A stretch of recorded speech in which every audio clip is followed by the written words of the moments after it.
There's absolutely no way that this happened again. It can't have happened again. Right? Wrong. It happened again. Do It Night Abyss apparently hacked again by the same Keitaro GG guy, completely leaking the entire source code for the game. The first thing I see when opening Reddit, Do It Night Abyss got hacked again. As owos states here, there's no way this is like the 10th time. What are they doing? The game has been out for exactly half a year and has gotten hacked or infiltrated 4 different times. 2 of them were by the same person. Now, I will immediately state here that this isn't nearly as severe as the previous hacks that were spreading malware, but a hack is a hack. He hacked the entire game again, but nothing was done. Nothing was injected into the game. Nothing was done that directly affects you or is going to spread malware or spyware or anything malicious to your system. This was, for all intents and purposes, a very minor hack. I love Do It Night Abyss, dude, but it doesn't matter what they seem to do. They just cannot, for whatever reason, actually tighten their security. It's absurd. It's ridiculous, and I don't understand how this continues to happen. And at the same time, the game doesn't deserve it, but realistically, I don't see how anyone can still continue to support it after this. To continue to support it, you have to have absolutely no value for your own security. There's absolutely no way.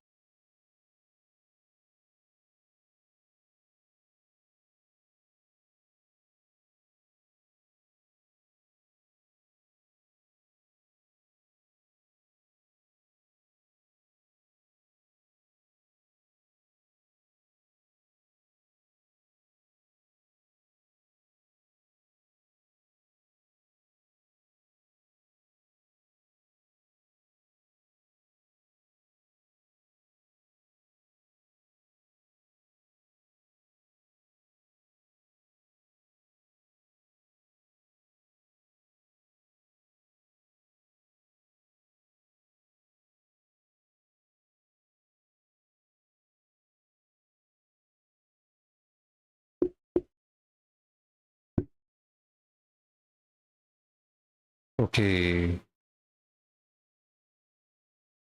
Hopefully everything's fine. No, actually no. Wait, why am I sounding wrong? I don't think that's better. You know what? Never mind.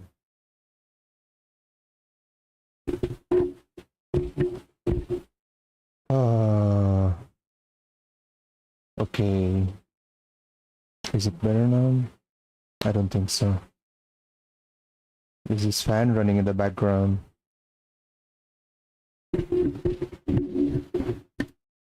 Oh man.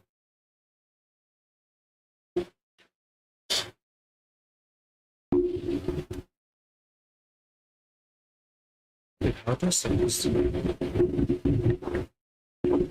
I do something like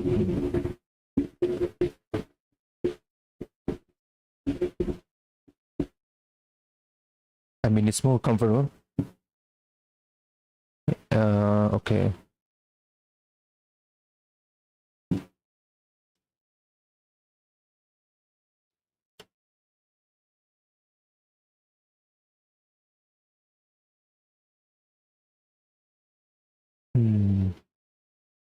Trick viewers into thinking that they are fluent by showing routine that I've seen.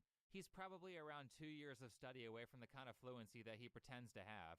For those of you who don't know, the European language scale is one of the most commonly accepted ways of mapping people's language proficiency. If you look at the scale on screen, I would say that my language ability in Japanese is B2, which is what I would consider to be basic fluency. This means I can talk about any topic I desire, but I might lack specific words that would make my life easier. So if I wanted to talk about politics, I might say person on the left or person on the right instead of liberal or conservative. Politics is difficult because there are like 7 different ways to describe the left and the right. Now, based on the prior definition that I gave, I do not consider myself to be genuinely fluent in Japanese. I think most regular people would say that when they think of someone being fluent in a language, the description for C1 is what they have in mind, with an emphasis on being able to express yourself easily or fluently in spontaneous conversation. A spontaneous conversation is like a general conversation about a random topic like video games or politics or some school subject. A routine conversation would be like ordering food, casual greetings, or a self-introduction.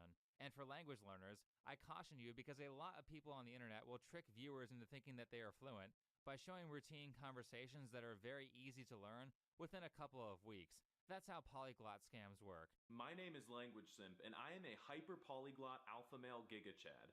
Today, I'm going to be reading from a script in a bunch of languages that I don't know anything about in order to try to make a lot of money off of YouTube ad revenue. I just memorized these phrases from Google Translate this morning, but I'm sure that dumb Americans are gonna eat this shit up like Big Macs from McDonald's. Outside of that, Japanese is a very standardized and popular language, so I've mapped out what I need to go from B2 to real fluency, which is C1, and I can get there in maybe 6 months or so. I'm not saying that to gloat, I'm saying that to point out that any of the complicated translations for Japanese in this video were checked over or done by a native speaker or someone who has achieved mastery in the language.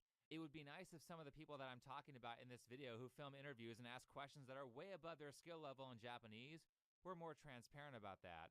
But now that we've gotten all the expository information out of the way, allow me to just re-emphasize that it's not only illegal immigration that's the problem.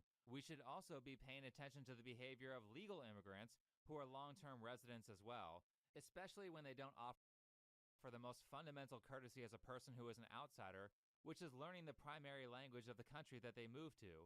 We'll start with the most embarrassing example, which comes from Garnt, who also goes by Giguk on YouTube. Now, to preface this part, I was wasting time on Twitter debating Trash Taste fans, saying that none of them speak Japanese except for Joey, and this was a video recommendation given by one of their fans, who assured me that Garnt speaks Japanese. はじめまして。よろしくお願いします。 You've got to be kidding me.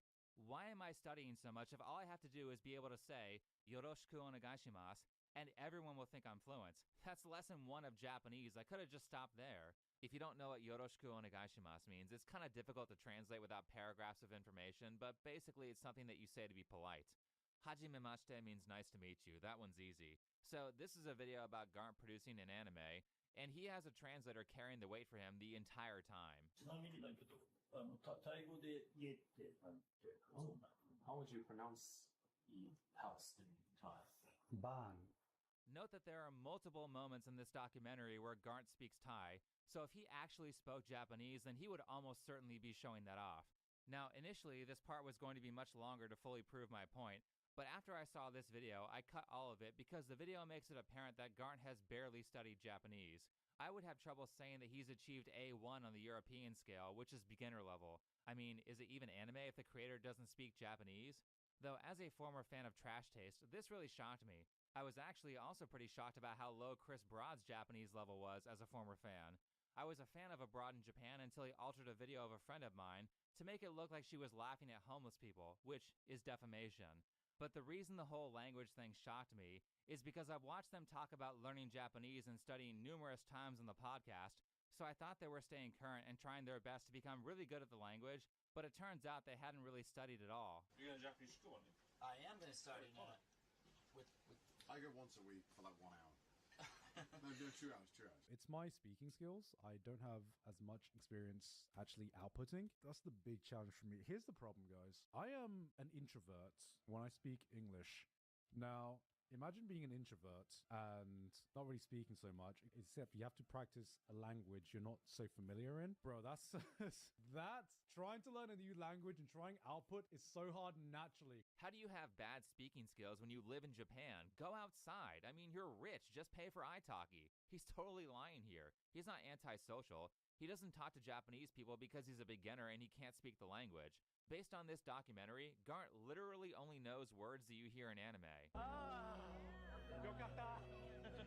For those of you who don't know what a weeaboo is, they try to learn Japanese through the anime they watch and usually end up pronouncing it wrong and looking like a complete idiot. I'm glad to see that after, holy shit, 11 years, that nothing has changed. But these guys don't have kids. How are they so busy? I also work ridiculous hours and I still find time to study. I mean, shit, this guy learned Japanese, Garnt. You can hear him speaking it in your documentary. Going back to the stats from Nobita's video, this is not only common, it's actually the norm for Western foreigners to immigrate to Japan long term and either speak no Japanese or very little Japanese. Just for reference, Connor and Garnt moved to Japan in November of 2019, so they've been living there for 6.5 years. Both of them are beginners and can barely speak an entire sentence. For clarity, 6.5 years is more than enough time to get fluent without even that strict of a study plan. Premier 2 has been living in Japan for like 14 years, I think, which is more than enough time to be almost as good as a native speaker. He's still a beginner who knows maybe 10 words. Chris Broad, or Abroad in Japan, has been living there for 13 years. His Japanese is maybe lower intermediate level. A real key piece of evidence that they aren't even close to fluency is that you can't find videos of them speaking Japanese for extended periods of time. You can't find them doing something like a 20-minute interview where they only speak Japanese. Whereas when people are actually fluent, it's super easy to find them speaking. 本当はカタカナ英語で言いたいところなんですけれども、英語って言いたいアメリカ人は全部が英語だと思いやがってって言われたりするんで、カタカナの場外来語。 That's a Japanese pop singer from America named Nicholas Edwards, who moved to Japan around the same time that Chris Broad did, maybe a year or so before. Phenomenal. This is probably the best I've ever heard from a non-native speaker. And unlike our experts in all things about Japan, like Chris Broad or the two non-Japanese members of Trash Taste, you can easily find Nick speaking for extended periods of time. You can find him saying complicated things, and unlike Chris Broad and the Trash Taste flunkies, you can find him pronouncing things correctly without an incredibly thick accent. The reason that you can't find these other guys, except Joey, speaking Japanese for a long period of time is because none of them are anywhere near fluent, and the reason for that is because they all live in foreigner bubbles. Now, I've already showed this clip in a different video, but I think it bears repeating to show the difference in lifestyles between someone who cares to learn the language and someone who is pretending to care to get viewership from people who can't tell how bad his Japanese is. So here's the only video in existence where you can find Chris speaking Japanese for more than like 2 seconds, and basically he just tells on himself the entire time. I don't know why he said any of this shit if he wants people thinking he's good. Cosmo86 suggested speak only in Japanese, so for the entire day. Can you do it, Chris? できますよ. No problem, I can do it, but I do need a few coffees. I find in the morning, which is now I'm crap at Japanese, it just doesn't come out my head, so I haven't actually spoken Japanese in a long time. It's good practice. I really don't speak it as much as I should, because a lot of my friends speak English rather well. That's the thing. They always want to practice English, so you feel bad speaking Japanese with them. It's going to be pretty tough, I think. You haven't spoken in a while? You live in Japan. Go outside. If you're conversationally fluent, I'm not saying that you have to speak every day, but how do you live in Japan and go like a week without speaking Japanese? Also, Chris surrounding himself with only people who speak English is a key indicator that he doesn't give a shit about learning the language. It says that Chris has no interest in Japanese people at all, as someone who has chosen to live in their country. And if you don't understand how bad this is, then listen to the lifestyle of someone who is actually good at the language. I speak English, not even 1% of the time. I don't work with anybody who speaks English natively. Japanese people don't want to speak English with me because I speak Japanese. Right, you're in Japan and you've been there for a while, so why would you almost exclusively be speaking English? No one found it weird when Chris said that? How does your Japanese get rusty when you live in Japan? As for Nick, who is actually good, note that he said that Japanese people don't want to speak English to him. Personally, I've noticed that if Japanese people are trying to speak English to you, it's because they think you're bad at Japanese. It's their country and they want to speak their language. And if you don't see how offensive everything these long-term tourists are saying is, then listen to this. If you're spending 10 years in Japan and you're working in Japan and your friends are Japanese, you don't want to spend your whole life having people knowing that people are holding back because they're worried that you might not understand, or you might not get a joke, or you might not get this, or you might not get this reference or that reference. That's not the best feeling. I live in Japan and I know that my life is here, so I want to make sure that I'm not having to miss out on anything, I guess, just because I started at a completely different place than everybody around me. I think that listening to Nick speak about his experience in Japan and then comparing that to the Trash Taste friend group just makes them look like complete assholes. Nothing has pushed me more to learn Japanese than going to the country and wanting to speak with the people who are there. So when you go 6 to 14 years and you can barely speak, it says to me that you don't care about the native population of the country that you're a resident in. Alright, we haven't even gone over Connor from Trash Taste. Connor is the master of overstating how good he is at Japanese, and I want to get into this for one because it gives everyone an idea of the mindset of the people who immigrate to a country and refuse to learn the language. Now, if you're a tourist or a short-term resident, I don't care if you don't speak the language, just respect the natives and don't break the law. But when it comes to long-term residents, especially when it comes to America, because that's where I live, I really want to use this to display how eager tons of immigrants are to take the benefits of a country as they stay in their own insular foreigner communities and make little to no effort to assimilate into the culture they're benefiting from. I'm doing this in the hopes that Americans will start getting a little bit more upset when people reside in our country for over a decade with zero language proficiency in English, because things like that are bad for the US. Second, I'm kind of tired of so many influencers lying about their language abilities, and Chris Broad and Trash Taste lie to their fans so frequently about their skill level at Japanese, either directly or by omission, that basically all of their fans think they're pros. And don't gaslight me on this, I've wasted an embarrassing amount of time arguing with their fans on Twitter. Let's just say it was research so I can cope. But during one of these conversations, a fan of Trash Taste who said I was a clown kindly provided me numerous links and assured me that Connor definitely speaks Japanese. I gotta say, I've never seen a more incriminating set of videos that makes Connor look bad. Now, I'm going to note that the upcoming clips are from different time periods, but I really don't see much of a difference in Connor's Japanese between the older clips from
Okay. Where were we then? Let's go.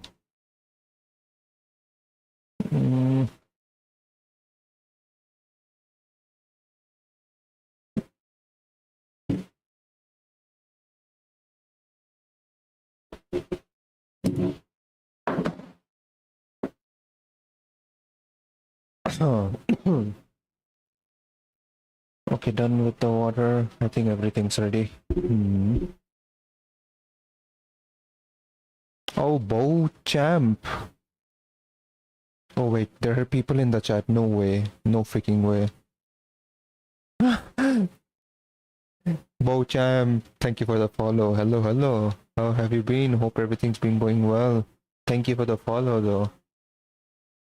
Oh, swordfish. Oh my god, no way.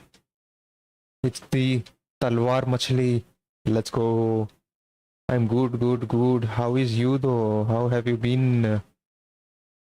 Yes, freaking way, little bro. Freaking way. Wait, what are you freaking about? Why are you being freaky? Bro, चल रहा है laptop का जीजी हो गया. What do you mean जीजी हो गया? Laptop gone, like dead. Is it dead? Is that what you're saying?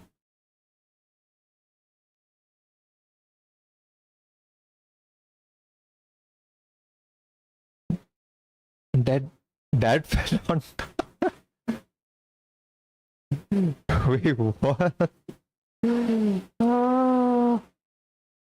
Wait, how did that even happen? Like, he just disbalanced and fell on top of your laptop. Is that it? Is that what happened? No way. Well, does this indicate you're gonna get a good gaming laptop? Let's go. Let's go, Swordfish. I'm gonna get 5090.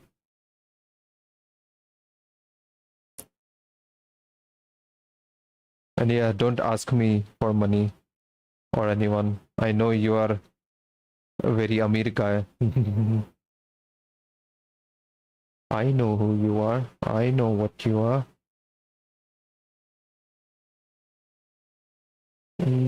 Okay, so yeah, I think I should add a little bump to it over here.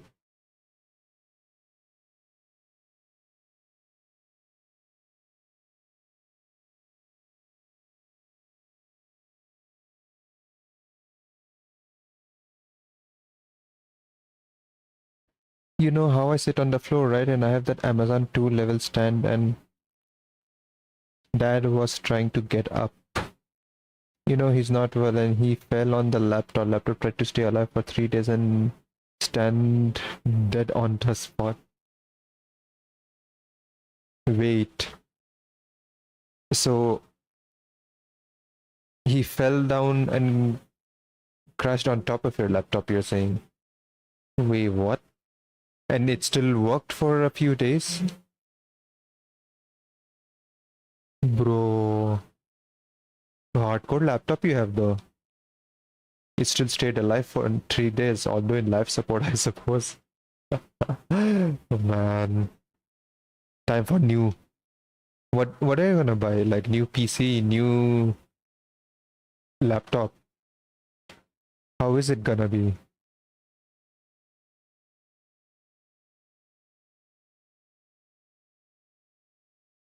And that stand was made with aluminum and it's good aluminum ka stand. Laga nahi, otherwise it would been fatal.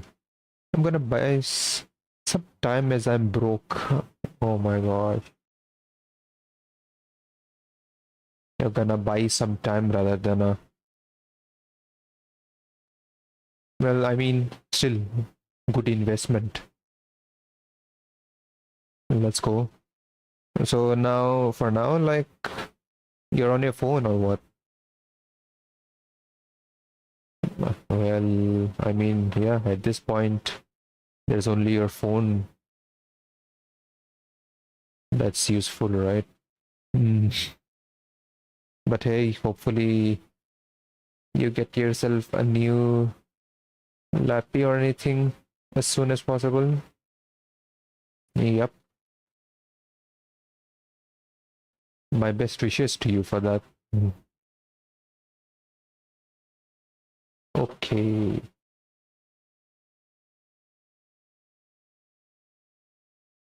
Otherwise, open an OnlyFans or something, you know. I'm like trying to. No, I'm trying to like give you ideas like for faster money thingy, you know. You can like, you know, actually, it's like inspired from one of a friend of mine, you know. He used to do something like this when Omegle used to exist. And he used to get some money through dick cutting videos.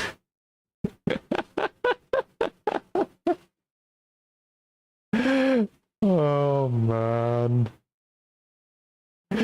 I mean, he never really cut it that way. I mean, it's not real. It's just that, yep.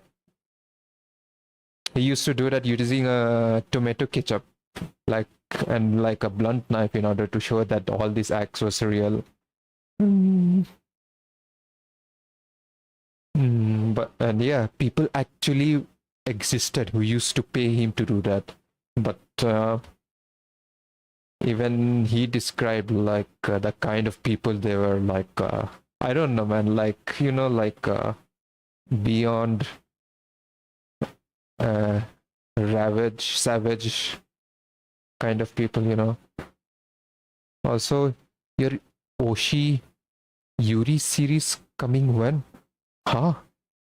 My Oshi Yuri series? Who is my Oshi? And why is my Oshi into Yuri? What are you even talking about, bro? Yes, and I'll sell yours and...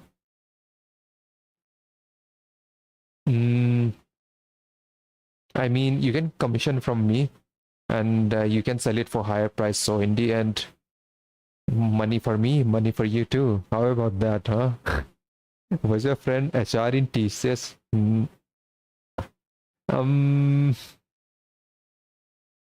More like an IITian dropout.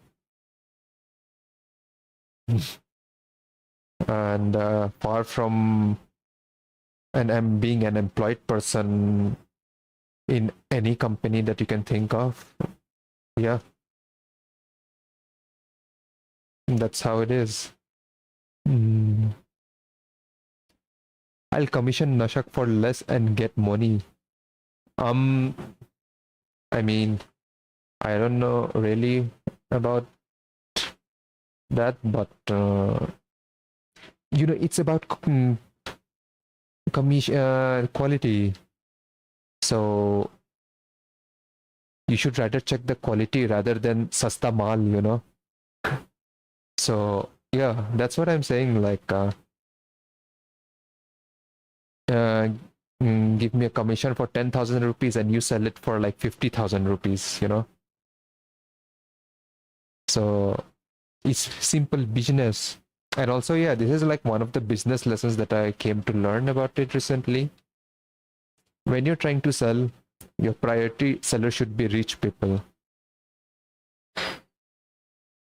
And why is that? Because rich people are like, you know, they are like in a kind of state where you need to have things like minor things like already done by someone rather than them involving in that problem themselves. So if you're even like available to perform that minor work for, you can actually make quite a lot of money about it. And since they're rich, they will be ready to pay any lengths for that kind of service, you know. So Yeah, that's my advice on business. Man, thinking about that, I haven't listened to like business podcasts for like past few weeks. Otherwise, man, I listen to it literally every day, every morning. Like, what the hell? I mean, have you read Nashak's Yuri series and his Cuck and Consequences manhwa? Wait, he does that kind of stuff? What? Well, I mean, if you're talking about Starscape and all, I have no idea at all. Like, imagine being so out of touch. It's like, yeah, I almost forgot that place used to exist, you know? Yeah, that's the level of employed I've been this year. I mean, yeah, these months. That's how it is. Oh, wait, I got something.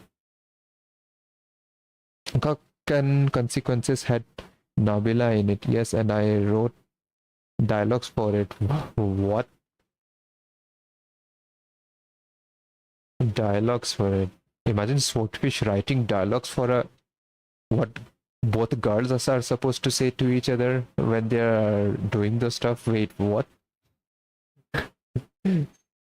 मालिक हमें भी job दिला दो.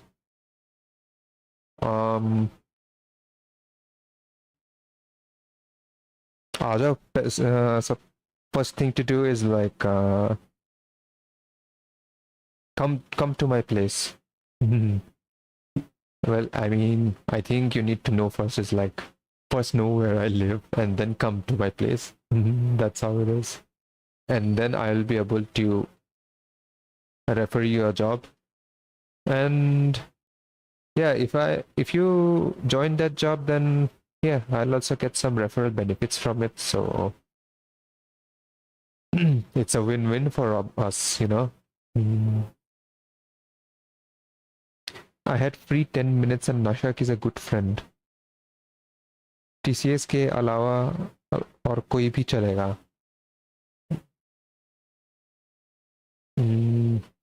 आ जाओ urban company.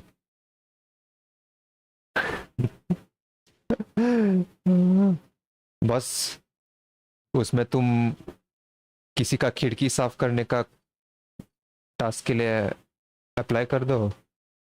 I think you will earn good amount of money from that, you know.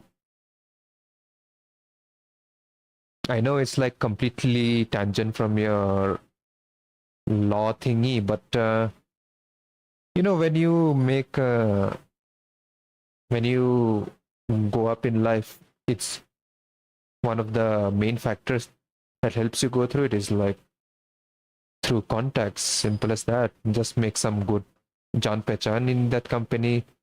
Tell them you're a law student, you are a law person, you're a lawyer, and yeah, they might actually assign you to some corporate law person thingy, you know. So that's how you go up. Chalega, I do that at home for free anyways. Hey, let's go. I get my referral money and you get a job. Let's go. Windows. Oh man, the brutal life of a Lemonrush commander. 40 days of hell, bro.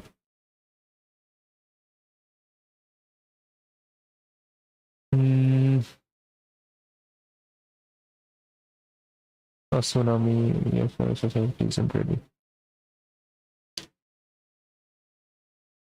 It's a why does it have to be though? Okay, wait, I need to like check something over here. So most of you just got your increments.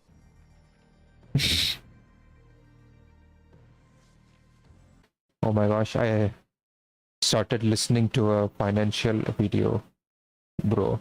You know what? I think learning finances is a good thing. So let's see what this is. At least it's way, way, way better than like doom scrolling and forwarding memes to your friends if you have any all day, every day, you know. More than what you expected. And some of you got something and you thought you deserved way more.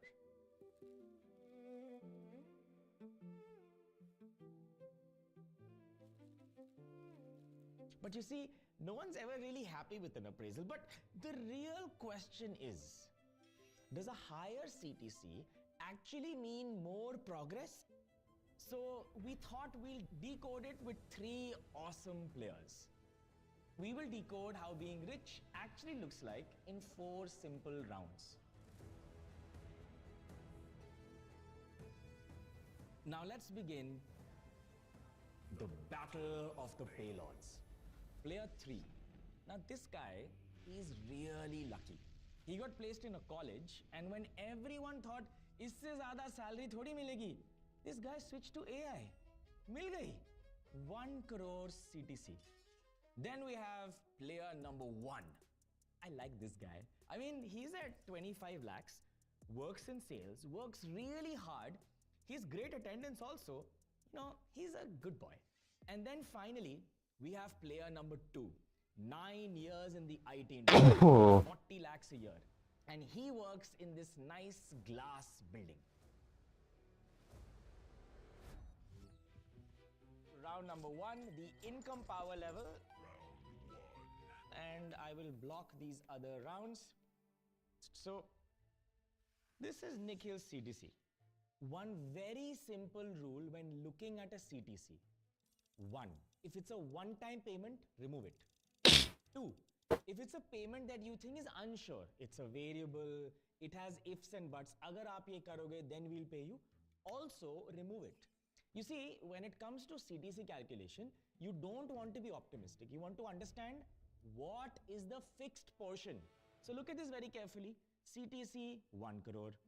Standard deduction 75,000. Everyone can do this. You also do it.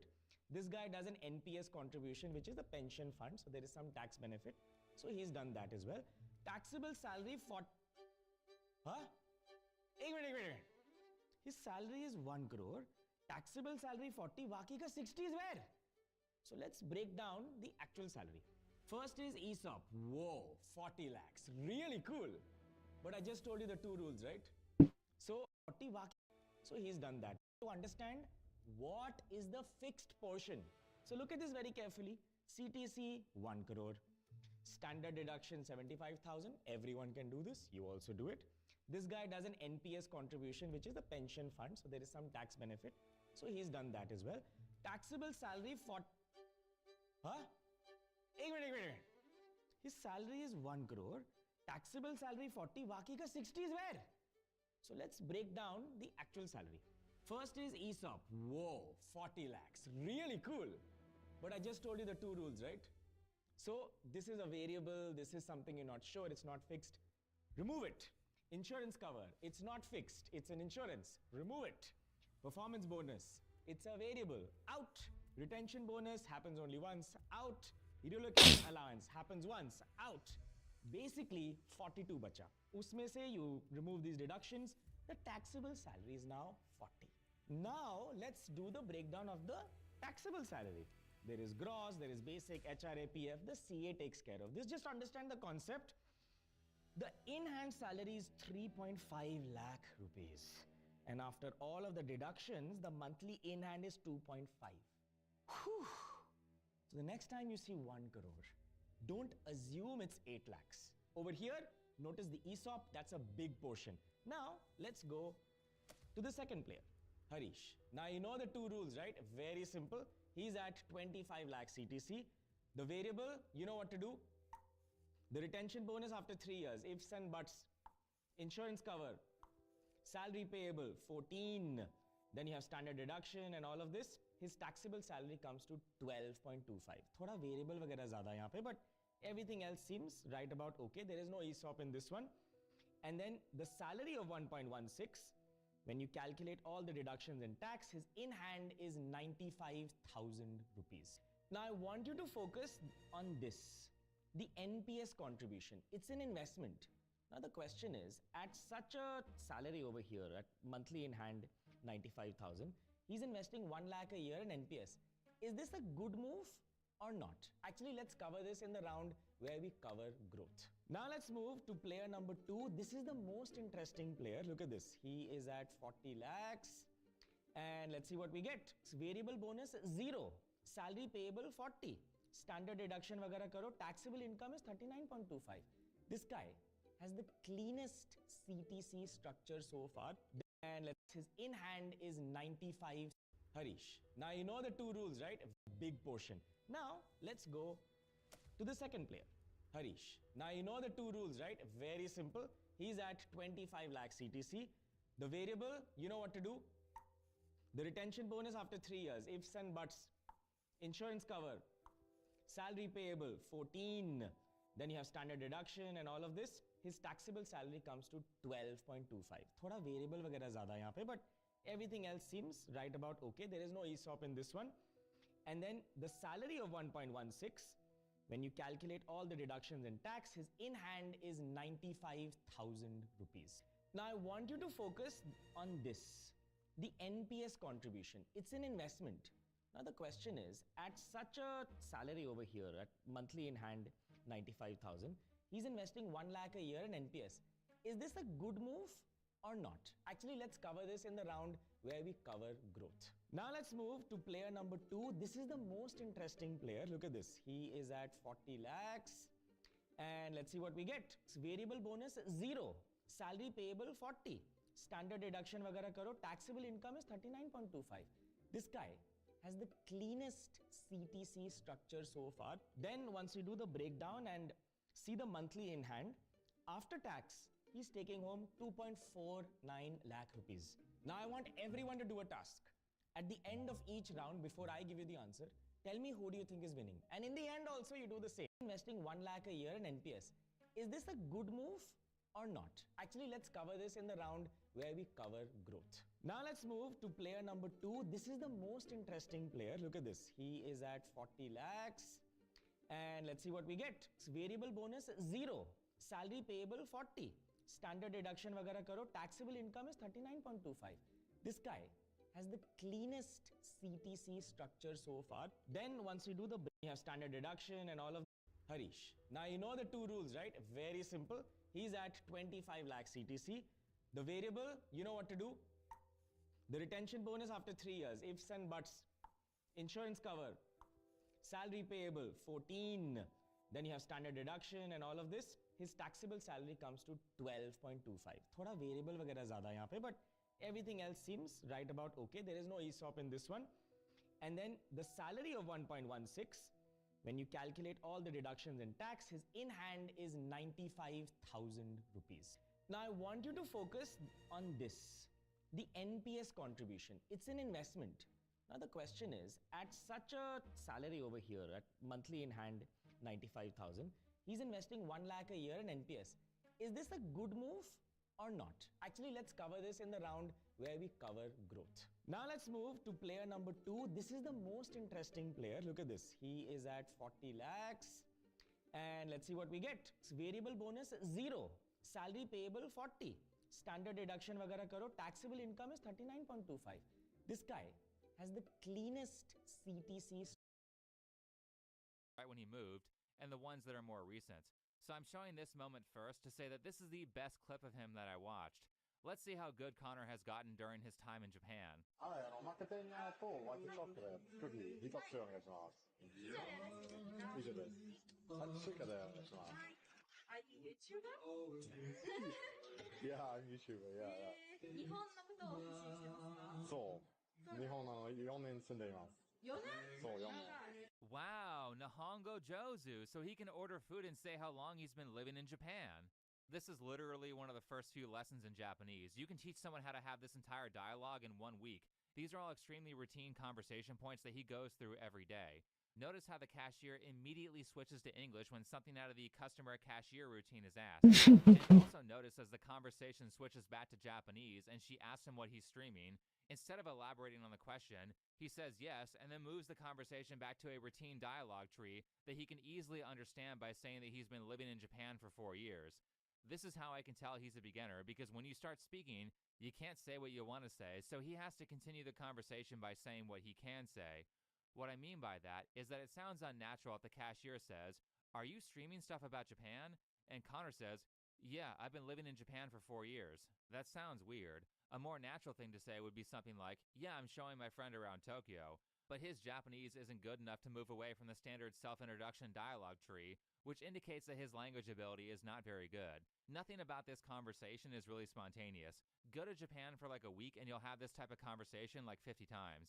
Anyway, now that I've shown his best clip, let's travel back in time 3 years to Connor after he'd been in Japan for a year, so we can hear him talk out of his ass about how good he is. How good is Connor's Japanese on a scale of 1 to 10? That depends what you consider 10. Is 10 fluent?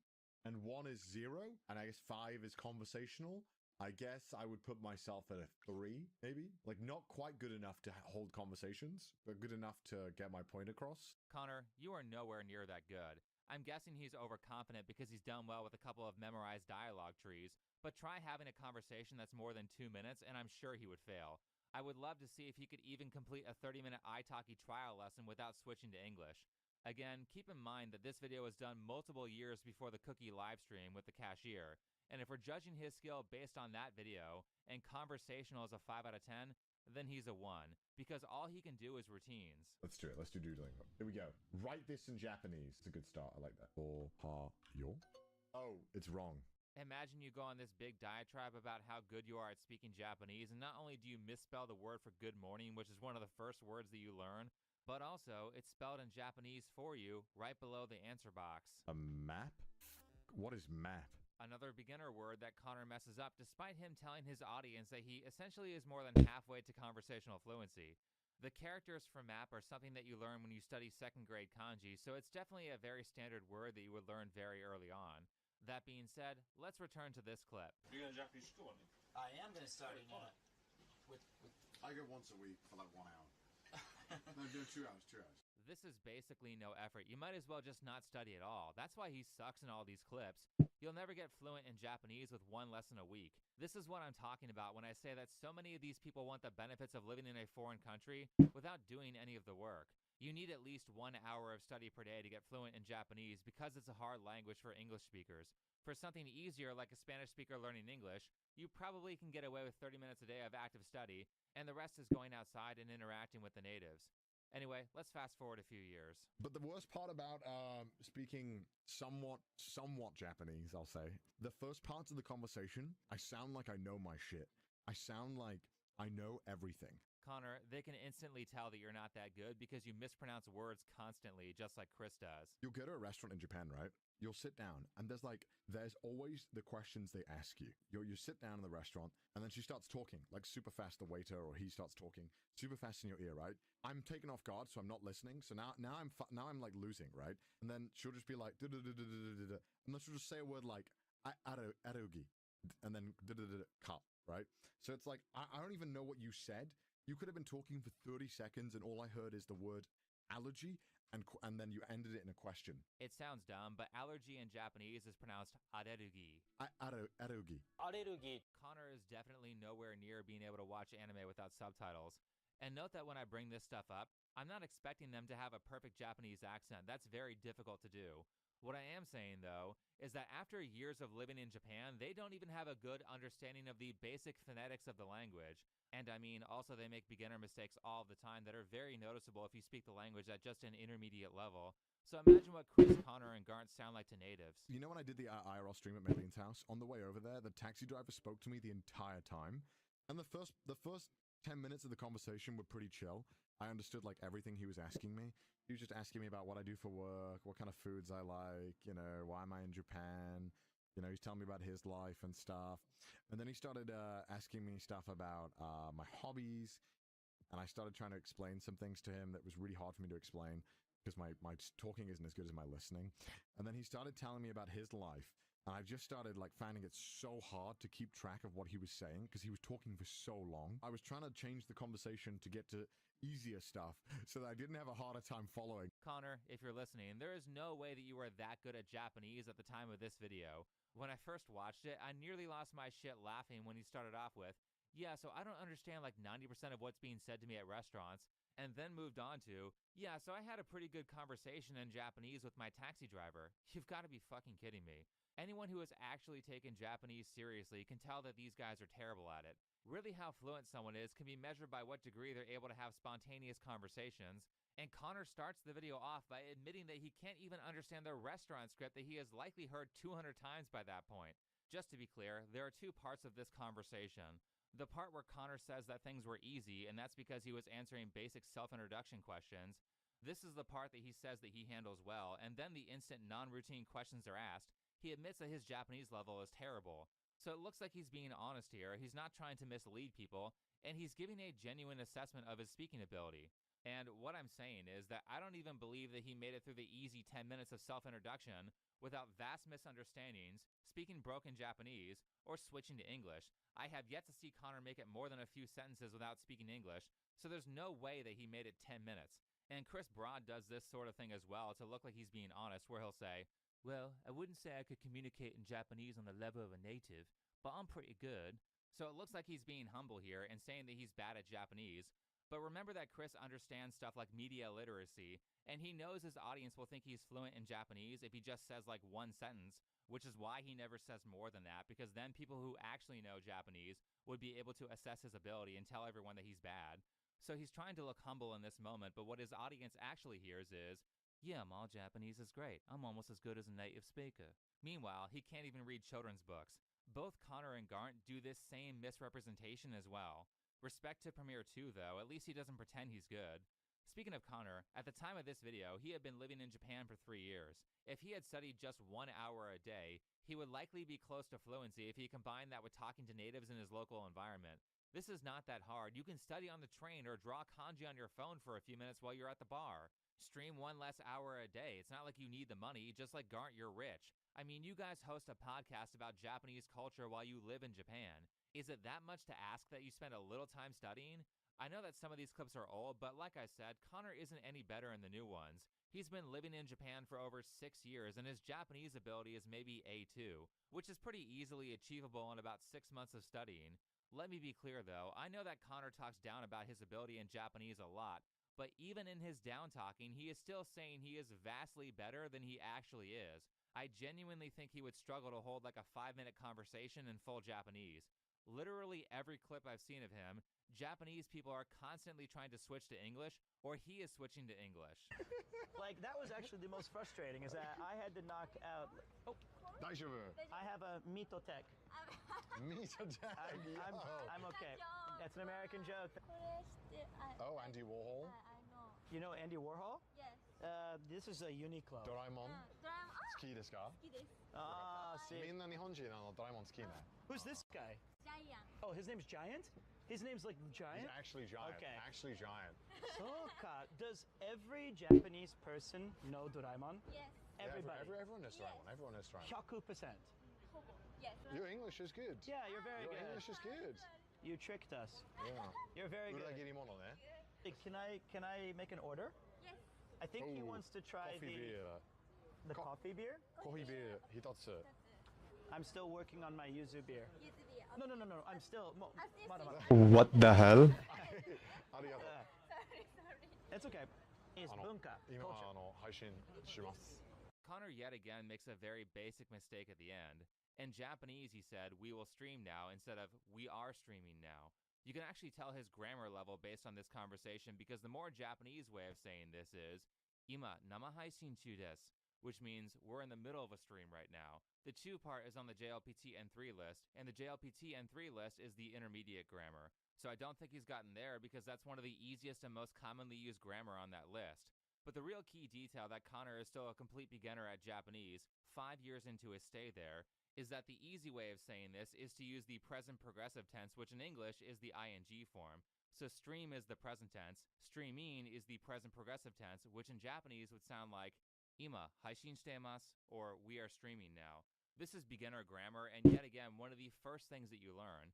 Trust me, even though it sounds like I'm getting really into the weeds here, I'm not doing justice at all when it comes to how many mistakes Connor makes that indicate that he is a beginner who has not really put any serious work into studying. We're only going over the basics here. I don't want to bore you guys with 8 hours of explanations going over every example I have, but it's suffice to say that I wouldn't be calling out multiple channels with millions of followers each if I wasn't very sure that their Japanese proficiency is not only super low for the amount of time that they have been living in Japan, but also they are all blatantly misrepresenting how good they are. To put it simply, Connor's skill at Japanese reminds me of that Family Guy scene with the Mexican guy. Me llamo es Brian. That was pretty good. But actually, when you said me llamo es Brian, you don't need the ace. Just me llamo Brian. Oh, you speak English? No, just that first speech and this one explaining it. You're kidding, right? ¿Qué? This is what I mean. The second you go out of some routine that he's memorized, he can't speak. If that's happening to you 5 or 6 years into your stay, it's because you aren't studying. Actually, I'll give one more example so that people who don't understand Japanese can see how laughable it is when you hear stuff like this. I'd say I'm like fluent conversationally. So when you hear them talk about how good they are, understand that to Japanese people, all of them sound a lot like this. Now, I am living in my father's residence with my family. With my family. We have to leave it soon for his business reasons. It's actually more pathetic than that because there are far fewer basic when they're trying to learn Japanese versus the other way around. And remember, quite a number of these examples that I used were given to me by Trash Taste fans trying to prove that people such as Connor are definitely good at Japanese. Meanwhile, in that clip with Connor and Premiere 2, neither of them can speak more than a few words without switching to English, and the waitress also is constantly switching to English whenever she can. She's probably doing that because she thinks they're tourists. Like I said earlier, Japanese people don't do that when you're good. I love speaking English now because I never get an opportunity to. And I think that in the position that I'm in right now, if the other person doesn't speak English natively, then Japanese people don't want to speak English with me because I speak Japanese. By the way, just for comparison, this guy Nicholas Edwards became conversationally fluent in Japanese enough to work with a Japanese talent agency with just a little bit of time of living in Japan and 4 years of study outside of the country. It's not out of the question to expect these guys to be vastly better at Japanese than they are. They shouldn't be beginners after 6 years, especially considering that their brand is, hey, we're the guys who know about Japan. And like I said, this is not a special case scenario. It's probably the norm for immigrants. I would say like 50% really don't speak Japanese like at all. Like, I mean, obviously everybody speaks, you know, a couple sentences or whatever, like maybe very basic daily conversation. But in terms of like, oh yeah, you can speak Japanese, I don't know, man, less than 50%. When I first got here, I was like, oh my gosh, like, this is just the norm. Like, everybody comes here and they just completely assimilate and they learn the language so well and they become fluent in the language. Wow. I remember having this incredible respect for all of the foreigners who live here because I just assumed, like, I assume that's what you do. You move here and you integrate into the culture and you become fluent in the language, and that's that. I didn't realize how much of a bubble these people were living in, and also how much these people want to suck their own and not just tell me, yeah, dude, I'm not fluent in Japanese like at all. I'm not even close. It just sounds like I'm good because you don't know anything. Realize. Wait, what? Oh my god. I mean, just for comparison, this guy Nicholas Edwards became conversationally fluent in Japanese enough to work with a Japanese talent agency with just a little bit of time of living in Japan and 4 years of study outside of the country. It's not out of the question to expect these guys to be vastly better at Japanese than they are. They shouldn't be beginners after 6 years, especially considering that their brand is, hey, we're the guys who know about Japan. And like I said, this is not a special case scenario. It's probably the norm for immigrants. I would say like 50% really don't speak Japanese like at all. Like, I mean, obviously everybody speaks, you know, a couple sentences or whatever, like maybe very basic daily conversation. But in terms of like, oh yeah, you can speak Japanese, I don't know, man, less than 50%. When I first got here, I was like, oh my gosh, like, this is just the norm. Like, everybody comes here and they just completely assimilate and they learn the language so well and they become fluent in the language. Wow. I remember having this incredible respect for all of the foreigners who live here because I just assumed, like, I assume that's what you do. You move here and you integrate into the culture and you become fluent in the language, and that's that. I didn't realize how much of a bubble these people were living in, and also how much these people want to suck their own and not just tell me, yeah, dude, I'm not fluent in Japanese like at all. I'm not even close. It just sounds like I'm good because you don't know anything. Absolutely. James released this as I was finishing recording Connor's section of this video. What a crazy YouTube refresh pool, considering that James is actually good at Japanese about Japan. I would say like 50. This is not a special case scenario. It's probably the Oh, man. I would say like 50% really don't speak Japanese like at all. Like, I mean, obviously everybody speaks, you know, a couple sentences or whatever, like maybe very basic daily conversation. But in terms of like, oh yeah, you can speak Japanese, I don't know, man, less than 50%. When I first got here, I was like, oh my gosh, like, this is just the norm. Like, everybody comes here and they just completely assimilate and they learn the language so well and they become fluent in the language. Wow. I remember having this incredible respect for all of the foreigners who lived here because I just assumed, like, I assume that's what you do. You move here and you integrate into the culture and you become fluent in the language, and that's that. I didn't realize how much of a bubble these people were living in, and also how much these people want to suck their own and not just tell me, yeah, dude, I'm not fluent in Japanese, like, at all. I'm not even close. It just sounds like I'm good because you don't know anything. Absolutely. James released this as I was finishing recording Connor's section of this video. What a crazy YouTube refresh pool, considering that James is actually good at Japanese, so his opinion matters. I wonder if we're talking about some of the same people. For clarity, I don't know James outside of watching some of his videos and because of that viral event with the engineer, so we haven't talked about this personally, which is why I'm so glad that he is saying this same shit I am, because now I know I'm not crazy for pointing this stuff out on Twitter. And it also suggests that what I'm saying is obvious to people who actually try. Every single time I get on the train, I get on transportation, I pull out my Anki cards, and I study. Right? This is how you can tell he knows what he's talking about, because during every bit of downtime, he's pulling out his phone and studying. It's about respect, and it's about your duty to the country that's allowing you to live here. So, you know, forget if it's hard or whatever, it doesn't really matter. You have to learn Japanese if you're living in Japan. I think you guys get the point. As for the Trash Taste crew, I'll link all the video examples I have of everyone speaking in the description so that people who speak Japanese can make their own judgments. And just for more clarity, this whole conversation would be very different if you could see these guys actually improving at Japanese over time. For example, if someone comes to America and their English isn't that great, but you can see their English consistently improving, I'm not going to criticize or make fun of that. But if I can look at a video of you from 3 years ago and then look at something more recent, and I'm wondering if you actually got worse at the language, that's where I have a problem. Now, getting back to the immigration part, I'm bringing all this up because people really misunderstand the importance of language proficiency when it comes to political and cultural issues. How can you say you understand someone's culture when you don't speak the language? And how do people like this have the audacity to start telling Japanese natives what to do when they have to say it in English? Going back to abroad in Japan, I've already showed this clip in a prior video, but it was so fucking ridiculous for Chris to say it when he's not fluent in Japanese that I'm going to show it again. People write off my opinions because I'm not born in Japan, I'm not Japanese. And at what point do I become a local? What point does my opinion matter something? Yeah, I saw people react being like, I think it's important we got the locals' opinions on this. I am inherently a local, and I lived in Meguro for 3 years or so, but at what point do you become a local? Really, the answer is never. You can never move beyond being a foreigner. Chris, you don't really speak Japanese. You don't have a Japanese spouse. You don't have Japanese kids. You aren't a citizen. You don't have anywhere near the investment in the country of an actual Japanese native. So why should people give you the respect and the status of someone who has all those things? If Chris called himself a local in America and didn't learn English after 13 years, I would just laugh and tell him to get the hell out of my country. I don't care if Chris says he's lived in Japan for a while. He hasn't paid his dues, not even on a basic level. And what I mean by that is that if you can't speak Japanese, then let me say it this way. Garn can barely speak at all. Connor's conversational ability in Japanese is maybe at the level of a 4-year-old, and Chris is at the level of maybe a 7-year-old. If you start having adult-level conversations with these people, they won't understand shit, and I'm not just making this up.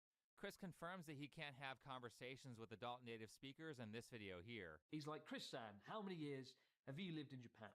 And I was like, shit, I can't lie to Ken Watanabe. Oh, but then if I say 10 years, maybe he'll assume I'm very good, and all of our interview will be in Japanese. Oh no, how terrible would it be to speak to a Japanese person in Japanese while you're in Japan? You can't have that going on in, like, any of your videos. Fast forward to the next evening, and we've just wrapped our first day of shooting. It's gone pretty well. And for the most part, Ken and I speak in English, but when he's answering heavy-hitting interview questions, he does gravitate towards Japanese, so he can express himself fully.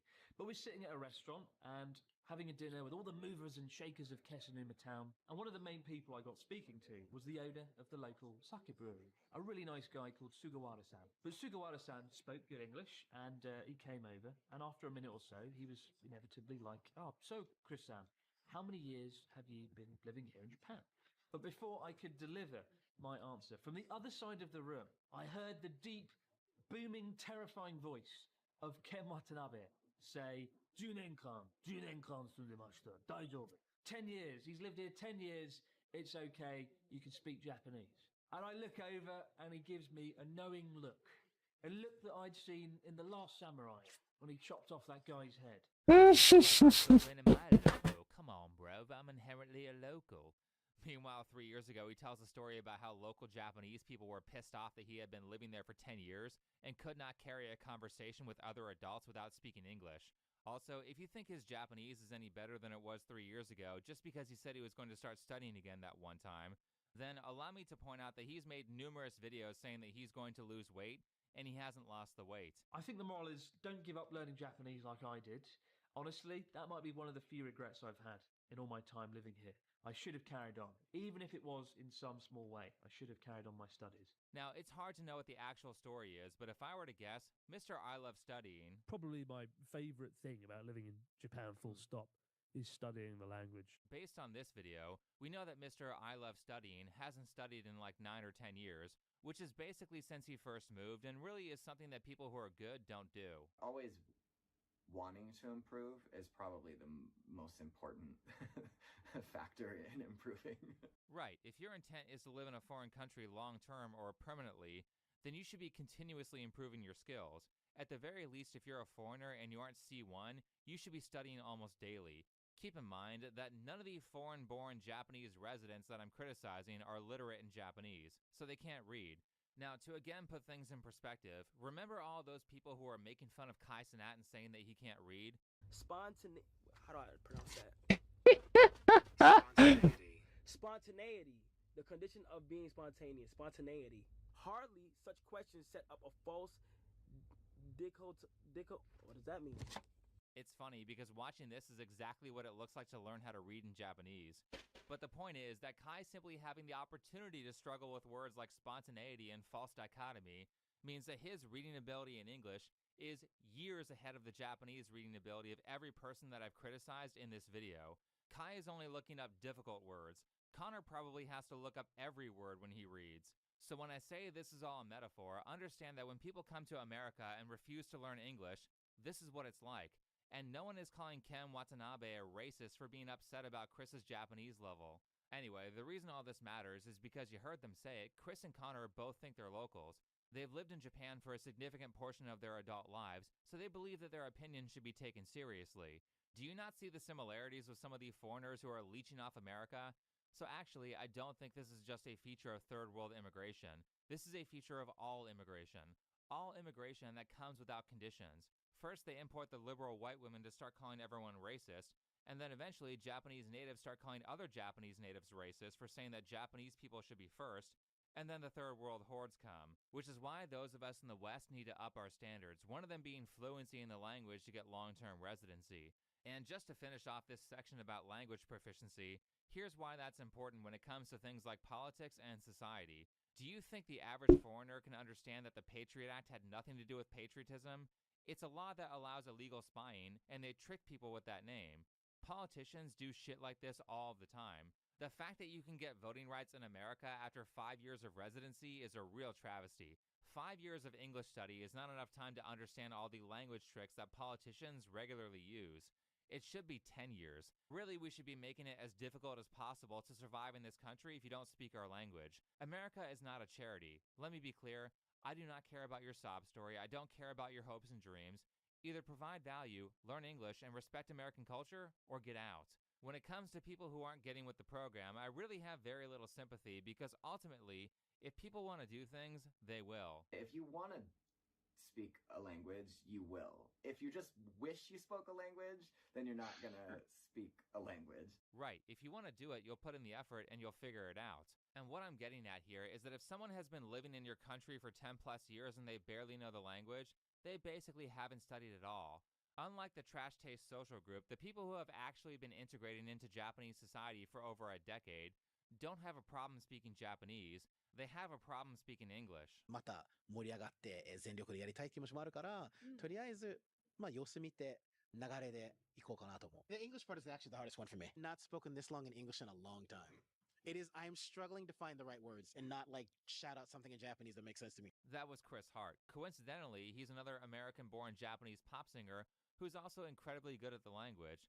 12 ways Japan changed us? Well, clearly it didn't change you into someone who can speak good Japanese. Well, I think we need to challenge ourselves. I'm going to do a video with Natsuki soon called like I tried speaking Japanese for a whole day. We should do something like that. Wacky weekend entirely in Japanese.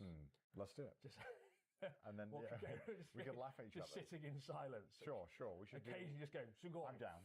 Difficult. I'm down to do a full day in Japanese. That would be quite interesting. Right. So now someone suddenly wants to prove he can speak Japanese. Looks like he's been reading my tweets. I like how Chris's challenge is to live in Japan outside of a foreigner bubble for a single day. I mean, you don't do that normally. Why would this be difficult? But yeah, that'll be great. I'm sure it'll be heavily edited, and their conversations primarily will be ordering food and other topics that don't require high language proficiency. Now, just to address this, because I'm constantly asked questions about learning Japanese in the comments, so for those of you who want to learn something that takes a decent amount of time, understand that there are a few things that are required for you to succeed. Also, I'll try to say this in a way that applies to skills in general, so people who aren't learning Japanese can take this information outside of language learning. First, you need to be the type of person who is willing to jump in and just tackle the workload. It's going to be a lot, just deal with it. Once you've jumped in, the next thing to do is develop a plan and upgrade your plan as you go along your journey and get better information.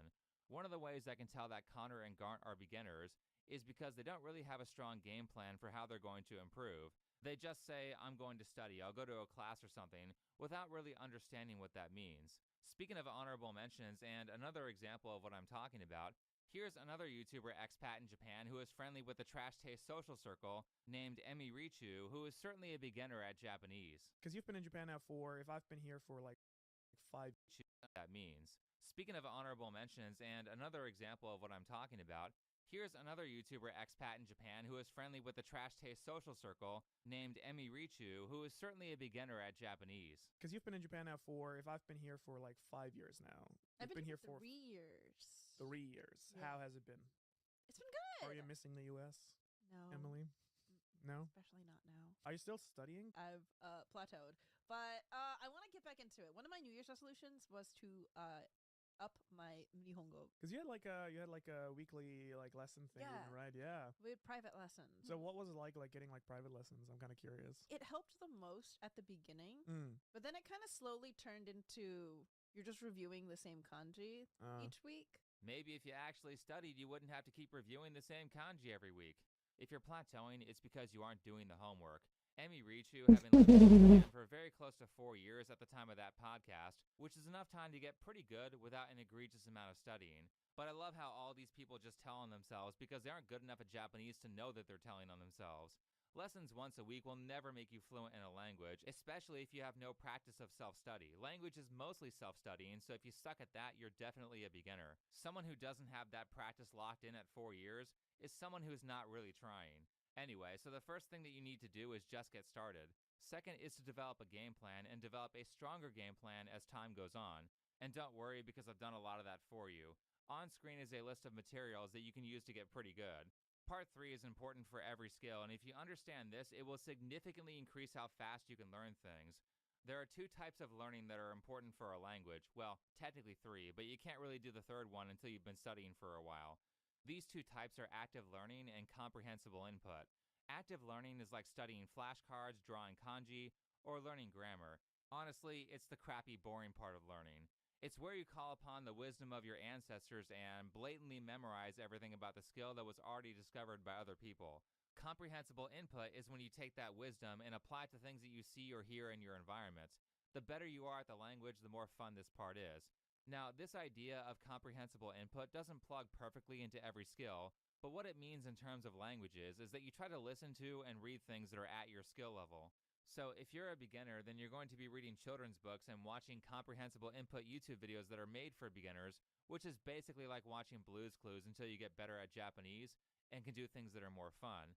So it might not directly translate to other skills, however, the concept itself does translate overall. And what it means is that if you want to progress at something quickly, then ideally, you try to keep the challenges that you impose upon yourself at or around your skill level. Outside of that, keep your active learning under an hour per day, and comprehensible input can be as short as 15 minutes or it can be as long as like 8 hours. The third type of learning is going to be your output, which for languages, that can be speaking practice or it could be shit posting on Twitter in Japanese, which is a personal favorite of mine. Speaking of output, I will add one final criticism of this friend group by saying that unless your language level is at least C2 and you're going to live in Japan for maybe 5 or 10 years or permanently, do not waste your time learning pitch accent. Just do the karaoke singing thing that I suggested earlier and listen to the language a lot. That will make you better at pronunciation than like 99% of Japanese learners. Outside of that, Dogen is lying to you when he suggests you can learn pitch accent at home just by taking his course. What it actually takes is an insane amount of rote memorization and constant correction from native speakers. Maybe it's worth it to spend some time learning how to hear some of the patterns because that doesn't take like 10,000 hours, but any more than that is not worth it unless you're going to be on TV or something. Quite honestly, fuck Dogen. I wanted to say that in the video from a few months ago when I talked about Chris's Japanese ability, but I cut it for time. Dogen has helped perpetuate the lie that Chris has a high level of fluency in Japanese by reviewing Chris doing, oh, what a shock, it's a self-introduction around a bunch of non-native speakers and a teacher who is doing lessons for beginners. So it's nothing that will actually test his Japanese level. Why I hate Japanese TV? Well, that's easy. It's because your language ability isn't good enough to understand it. And let me be clear, this is malevolent. In this language review video, Dogen throws Joey up on screen first, who is a native speaker, shows a non-routine conversation that would genuinely be difficult for a Japanese learner to do. Most people don't get to this level. Dogen then says that Joey is really good, and moves on to Chris and says Chris is also good. So for anyone who knows nothing about languages, which is almost Chris's entire audience, they're going to think that Chris is around the level that Joey is. You know, he's not a native speaker, but he's probably pretty close, right? He's almost as good as Joey. I mean, Joey said he passed the JLPT M1 test, and Chris said that he was planning to take that same test, so basically they're around the same level. Meanwhile, Chris can't even read children's books or speak more than like a minute of Japanese without switching to English. Chris and Joey are nowhere near the same level. I'm tired of all the misrepresentations. Anyway, fuck Dogen. I just wanted to add him in as another honorable mention and say that I've talked to multiple native speakers about his pitch accent ability, and they can all still tell that he's not a native speaker. So what's the point of putting all that time in? Ultimately, learning a language takes a while, and nobody becomes an expert in 6 months, so it's best to focus on little victories in your improvement than to constantly ask, when am I going to be fluent? Anyway, thanks for watching, follow me on Twitter, and I'll see you in the next video.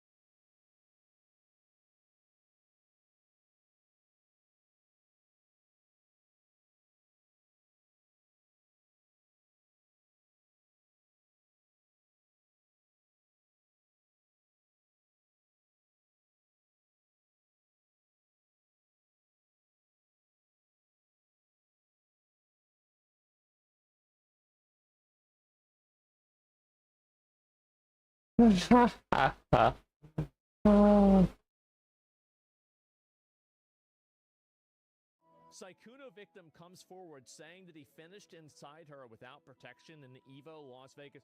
So she got raw dogged and now she wants to cancel Saikuno over it? Went to Evo Las Vegas alone. But I wasn't alone. I shared a hotel room with Saikuno. So he just showed up there. There's like, there's no, okay, so we're going to start this. Let me just. But I didn't know. You didn't know what? That he.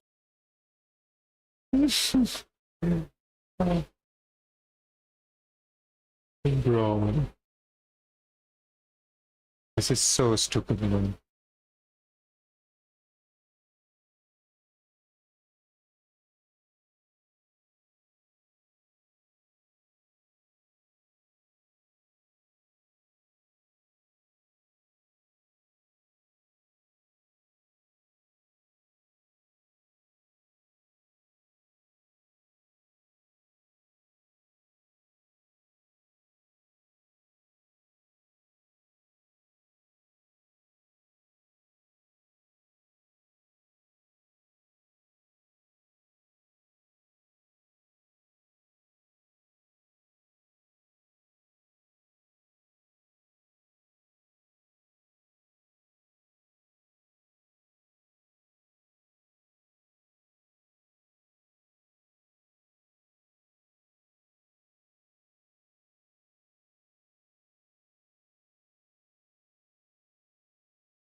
Mm.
Wow, okay. Stupid.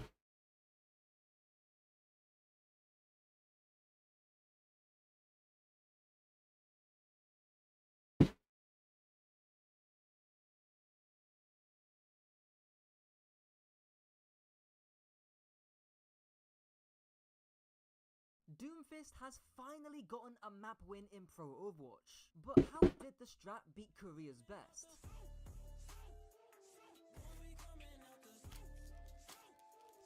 Doom is currently in the worst state he's ever been in, with an astronomically poor win rate in the West. We'll get into why that might be later, but as far as I'm concerned, what used to be the best team in the world, Crazy Raccoons, lost to a Doom strat. So how? Well, get ready for Donghak turning into Thanos mid-match, Chorong and Jumbin taking turns on throwing. We are top, bro! And why you never see pros on Doomfist. Now, we gotta get the elephant or the Samoan out the way first. On paper, it doesn't look like a good matchup for Doomfist. Mauga can easily force Doom out in the pre-fights, stomp during his power block, and Cage is basically a death sentence. So what Donghak has to do is play extremely slow, like how he does here, slamming and punching the Mauga, fishing for a punch before dropping off the high grounds. It doesn't look complex, but if you're a Doom player watching this, there's a few important takeaways. Firstly, Donghak can easily break Mauga LOS because he's super close to the edge of the high grounds. If you watched my 6 Roadhog video, I said a pretty similar thing, doing a ring around the rosies to break Mauga LOS. Secondly, the spacing is super important. It's actually why he punches Mauga away. Play too close and you'll get blown up, either by Mauga's guns or stomp, and the slight stunt on the punch gives Donghak breathing room. Stuff like this is fairly basic, but I know a lot of you chuds watching this need to hear it. What's slightly more advanced though is how the rest of T1 play around the Doomfist. Notably, T1 split their backline apart, with the Wuyang playing a completely different angle to the Ana. Against Dive, this kinda would be immediate death, but against the Mauga team, you need to do this. And because Donghak loses head onto Mauga, he can bait their aggression, which he does here, farming punch, but importantly, it allows the Wuyang Vendetta on the other side to find more value. What's confusing is that Jumbin runs off the points and gets baited to engage on them. Why not just force points like every European Brawl team in the last 5 years, or even how Zeta Division did a few weeks ago? And honestly, this fight could have been done and dusted had Donghak punched that Vendetta into the wall, but now he's forced to give the points. Nothing that crazy happens until Skewed farms up that nano, which over half the point is gone by then. And sadly, because Doomfist isn't D.Va, it's fairly hard for Donghak to land both the slam and punch onto the Juno. Target priority is a bit of a cop-out excuse, but had Zest been able to go in with Donghak, Juno would be dragged to the ground, so Doom could actually hit his abilities. Despite that, Donghak still finds 2 kills, but sadly, he can't reset and re-engage because the points are already gone. And it's still not looking good for the Doom comp because look at that ult economy for Crazy Raccoons. How do you outplay Cage here? Well, I think outplay should be in heavy air quotes because it's the Wuyang who does a lot of the heavy lifting, simply putting that tidal blast onto Donghak when he gets caged. But maybe in your games, you can't rely on your backline, so what do you do? Well, if you're Zebra, you can just react and bait the cage, but that's easier said than done. What I haven't heard people talk about before is still having a gap in the cage to break Malga LOS. In this case, it's this little gap here around the corner, and initially, when I was reviewing this, I thought Dongak was trying to get jump into cage, so he could use that corner. Obviously, it's not a foolproof solution because cage is still cage, but it's better than getting burnt out in the open. Still, no need for Dongak to use it, because the Tidal Blast does all the heavy lifting. Couple that with Proud just hitting the heavy round onto the Vendetta, as well as Cute hitting a fat nade that can't be cleansed, the way T1 set up here was clearly to punish the Malga engage. Speaking of nade, you might be wondering why Crazy Raccoons aren't playing Kiri. That's because she was banned by T1 alongside Tracer from Crazy Raccoons. Fairly obvious reasoning here for the nades. But, more broadly, I think we need to talk about why we don't see Doom strats like this more often, and you can thank D.Va and Zarya, the two tanks that still didn't get nerfed this patch. Especially in the West, these two guys are running the meta back to back like they're prime Messi and Ronaldo, and they're both terrible for Doomfist. D.Va can easily force Doom outs, she can actually eat stuff like nades, deal with ults like Emre's Protocol, and definitely isn't as heal hungry as Amalga. Zarya countering Doomfist might seem a bit more obscure if you look at it from a ranked perspective, which is why I'm also referring to Zarya Vendetta as a comp. Your Wuyang or your Ana just blows up from one decent cycle, and because Zarya scales in power the longer a fight goes on, it's not as beneficial to play slow for something like Nano. Crucially though, Jumbin doesn't play either tank, which is why he plays Malga, Orisa, Wrecking Ball and Hazard all in the same map. And yeah, it gets pretty ugly later on. But moving to Orisa, and honestly, outplaying her is arguably easier than Malga. The second that Dongak sees Jumbin walk points and match him, he immediately slams and punches the Vendetta on the side with that nano boost. In terms of why Dongak does this, it's because the Orisa is doing practically fuck all on points. She can't interact or stop the side fight Doom takes, and really, this kill shows Doom's greatest strength, his incredibly high burst damage and mobility. So what's the solution here? Well, you can actually use the point to bait Donghak's engage. If Hisang stood around here while his Orisa was on points and got ready to disengage, he would have lived. Doing this would have also baited that nano boost too. And if Donghak chooses not to engage, then the Orisa can walk forward and mow him down. We actually see a similar bait idea on the Orisa's retake, where after Donghak uses his cooldowns to do a basic soft engage, Stalker immediately pops the Emerald to chase and find kills. And while Emerald is actually pretty good at chasing, because you've got infinite mobility, Doomfist also has infinite mobility, so Donghak just gets an ult out for free. And I seriously don't know what's wrong with Crazy Raccoons, because at the start of the next point, Hisang soars up top and pops his Vendetta ults. But again, Donghak just disengages like nothing happened, and Hisang finds nothing with the ults. Donghak doesn't even try and go for some crazy Zebra type cancel, which obviously would be a bit troll in a pro game. But it's not even like Crazy Raccoons got the point or anything, because Donghak just punches back on. Luckily though, he misses the crucial Vendetta punch again, and Chorong just automatically wins the fight with a beat rush. And while we're on the third point, you might notice a ton of swaps. Jumbin goes to Bull, probably just to try and reach the backline in some way, while Chorong goes on the Cat, and Stalker goes on the Cassidy. If you watched my Cat video, you'll know that a straightforward downside of playing her is that your other supports is gonna get traded. But as we've seen with Doom already, it's fairly hard for him to hit his abilities onto Juno, though that might be less true later on. Zest meanwhile swaps onto Sombra, which makes perfect sense here, especially under a Tracer ban. Not to mention, the Cat swap also means the potential to do Cat Noon combos. Something that, when Donghak slams in and uses all his cooldowns, Stalker does. It doesn't catch any kills, but it does immediately kill the duplicates, and it forces Donghak far away. Nothing really happens after until Vigilante pops his Ray. This forces Donghak to obviously block, just about getting punched and slamming onto the Cassidy. And, impressively, he doesn't fail the skill check, dodging the flash with his ultimates, giving Donghak an opportunity to turn the tables and kill the Cass. But excluding any impressive micro, you might think, how do you actually play Doom against such a mishmash of a comp? Especially after Stalker gets off Cass to counter-swap Sombra, because after Donghak lands that Cass kill, he reaches straight for the Vendetta in his backline, but it doesn't seem to go well as Stewed is eventually forced to nano him. But go to the fight directly after and Donghak does the exact same thing, only that this time it works. So what's the actual difference here? Did Donghak make the wrong choice the first time round? Well, of course not.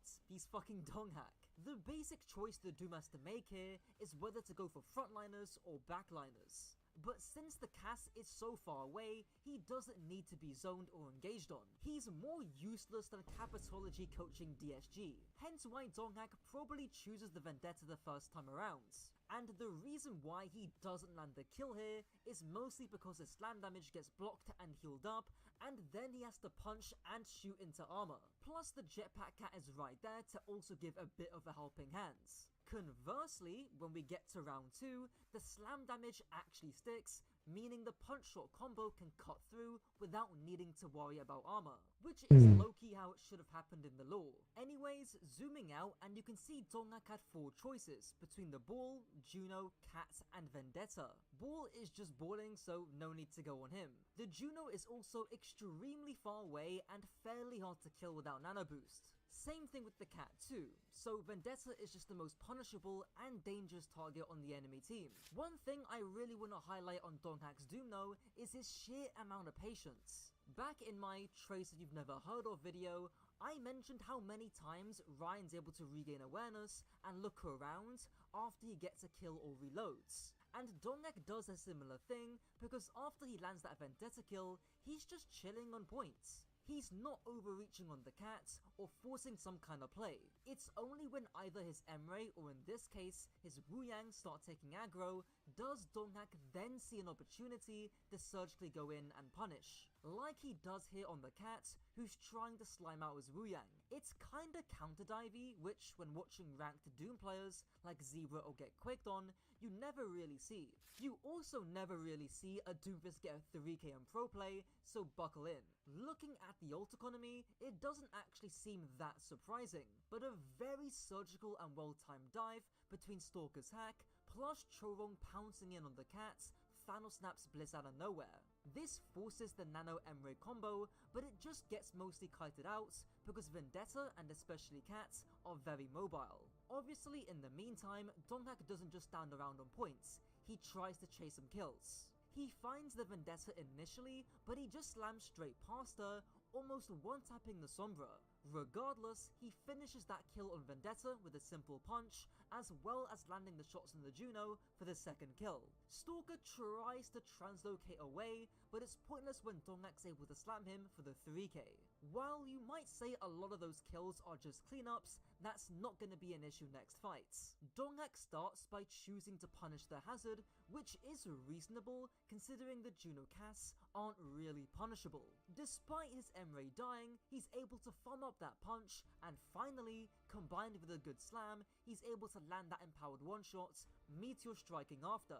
Sadly, his team are chuds, so the kill doesn't matter, and he still loses the fight. And when we head to the start of the last point, the chuddery doesn't stop.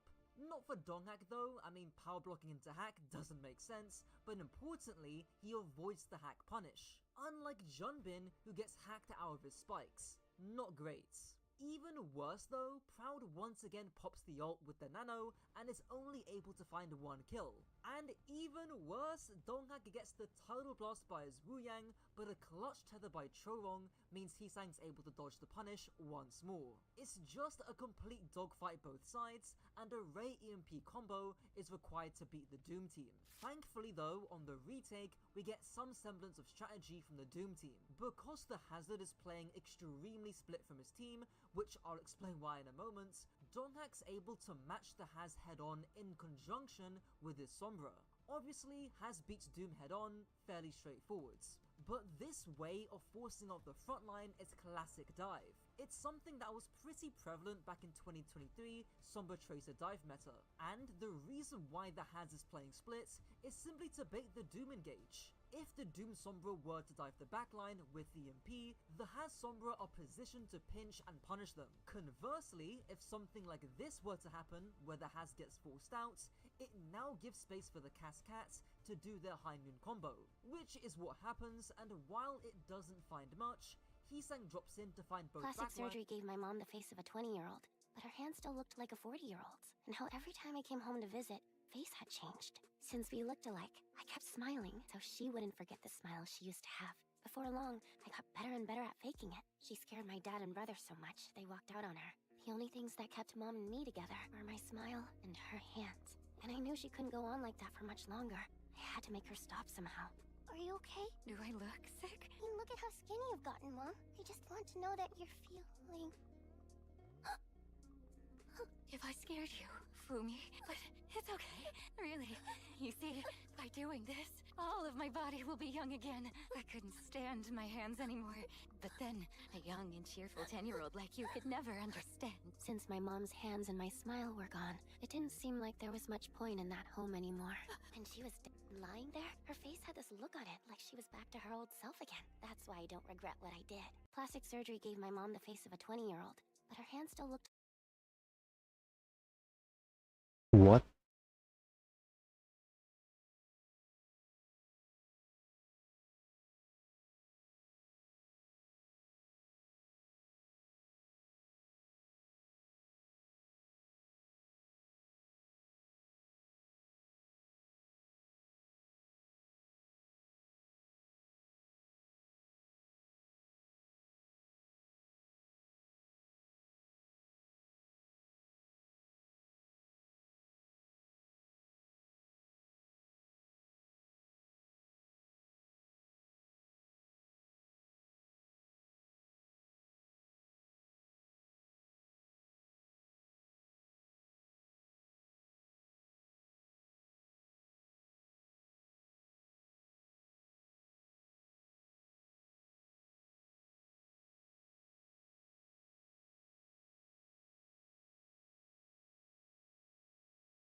I've been doing this.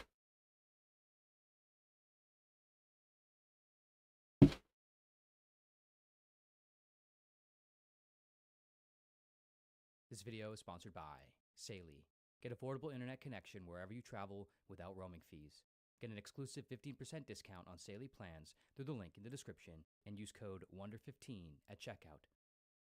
The following is an allegorical interpretation of a thought experiment posed by 17th century philosopher Blaise Pascal, which reveals something simultaneously profound and deeply unsettling about the modern world. Every week, a man goes to a race course to gamble on horse racing. His hope is to eventually win a large enough sum of money that will change his life. After years and years of this, without having achieved anything near his goal, the man has now become a regular at the course, known by all the aristocrats, merchants, stewards, bookmakers, and so on, who frequent or work the course. One aristocrat in particular, who regularly visits the race course out of a love for the art of horse racing, often observes the gambling man's constant and obsessive betting. He watches him lose over and over, only occasionally winning. He watches him thrash with agitation as the horse races take place. One day, the aristocrat approaches the gambling man. "How much money are you hoping to ultimately win?" he asks. "What would satisfy you?" The gambling man pauses for a moment, confused. Then he murmurs the number to the aristocrat. Says the aristocrat. He reaches into his waistcoat pocket and pulls out a large sack of coins. "Here, there is your money," the aristocrat continues. The gambling man stares down at the coins, his eyes widening and lighting up. "But," continues the aristocrat, "you can never gamble here again, okay? In fact, you can never gamble anywhere. I know of how much money are you hoping?" No round Stewart's goal.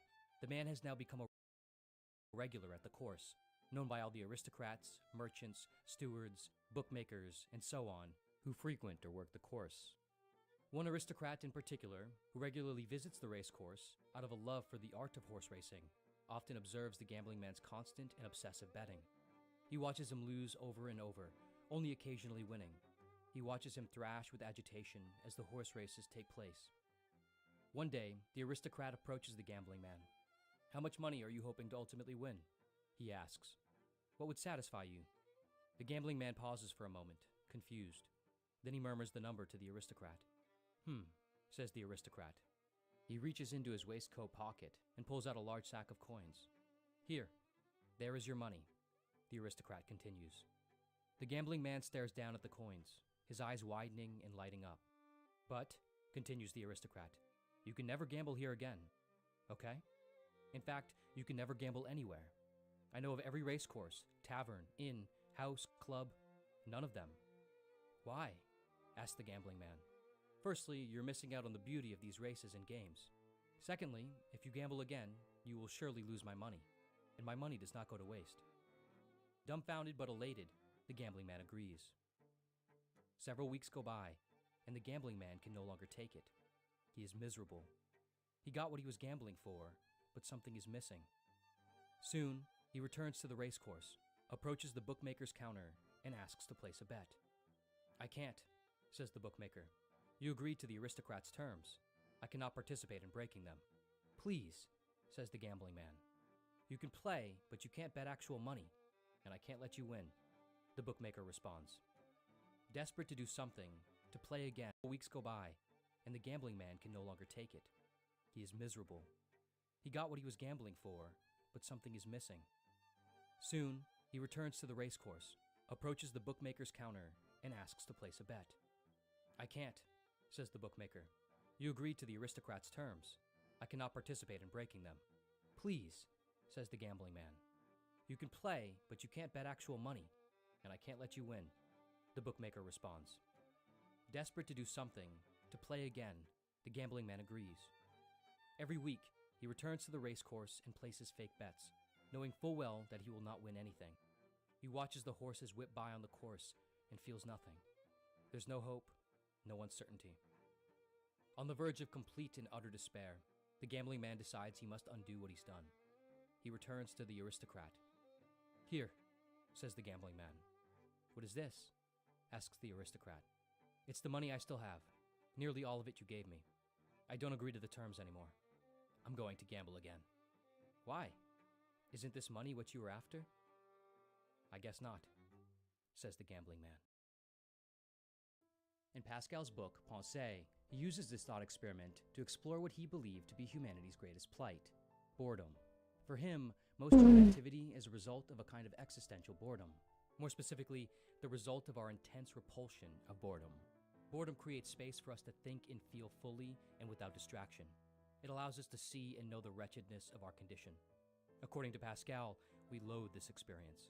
We refuse to confront the reality. Oh my gosh! And so, we agitatedly do and pursue. It's Brainrot. Hello, hello. Thank you for the raid. How have you been? How's the stream been? Wait, you're playing Hitman if I remember correctly, right? How's the game? Did you have fun? What Hitman were you playing, by the way? Is it like that World of the Assassins edition or like some particular game? By the way, hey everyone. Oh man, wait. Let me have a clearer look on who are here. Biol. Should I pronounce it a Biol or what is it written, by the way? It's Bioi. Bio. Why am I saying in that like a Norse accent? What the hell? But hey, Quite Ninja followed me. Thank you for the follow. Hello, hello. How it's been? Hope everything's been going well. Yeah, I think I'll call you like Jolly. You know what? I think that's I don't know. Be jolly. Be joy. Okay, okay. I, by the way, thank you for the raid, everyone. Hopefully everyone's having a really good time. Thank you, Wayne, for the raid. Your vampire princess decided to visit you. Oh my gosh. Let's go.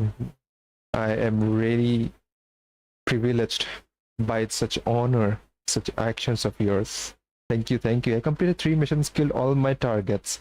Oh, nice. Let's go. Which mode were you playing in? Like purist mode or like the most, you know, you kill a person right in front and the other person will like, I did not see that. Oh man. Hey, oh my gosh. It's Goda. Hello, hello, Goda. How have you been? Hope everything's been going well. Hey, I call him Joey. Oh, I see, I see. Be Joey. Be Joey. Why does it sound like you're trying to say be jolly or something like that? And that's how your name came out to be. Oh man. Hello, Lurk, if you don't mind. Ah, it's completely fine. I bet your grind is still going on in the VC, I suppose. But yeah, keep up the grind. Let's go, let's go. I'll also like drop by in a few minutes, like after 15 minutes. I'll be also like ending my stream. I have to like sleep early because last night I had like a really bad sleep. I don't know why. Actually, I know why. I don't want to reveal it now. Or ever again, actually. Please don't mind my lack of discipline and stuff, you know.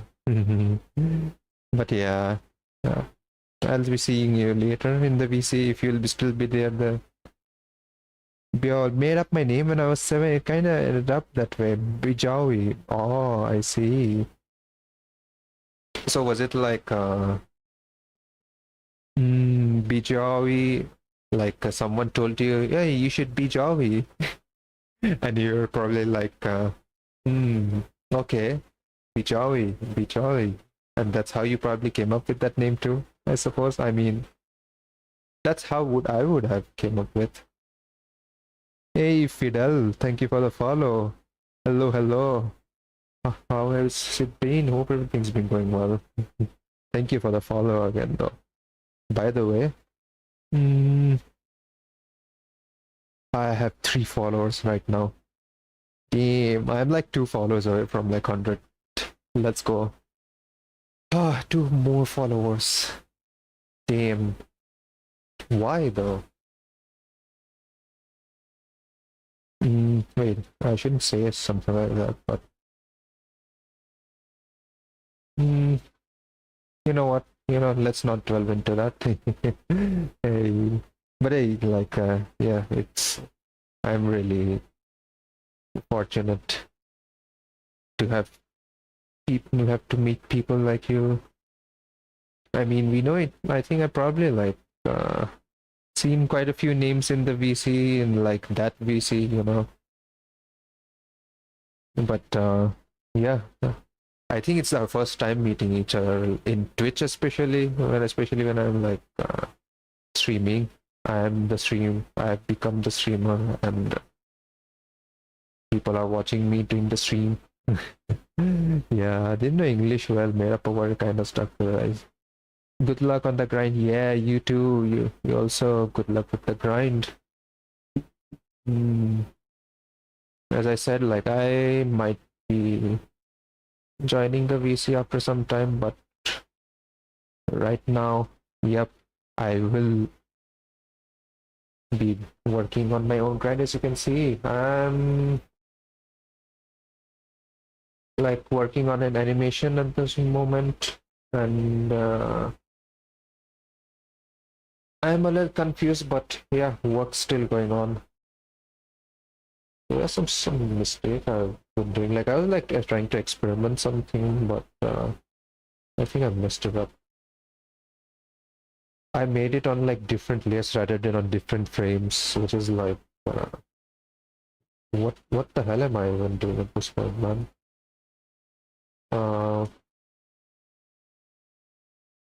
Why am I even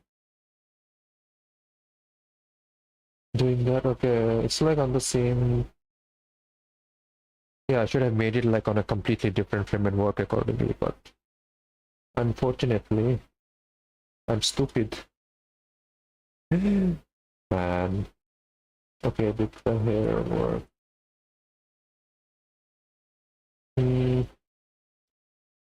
But yeah, it's a learning experience. It's completely fine.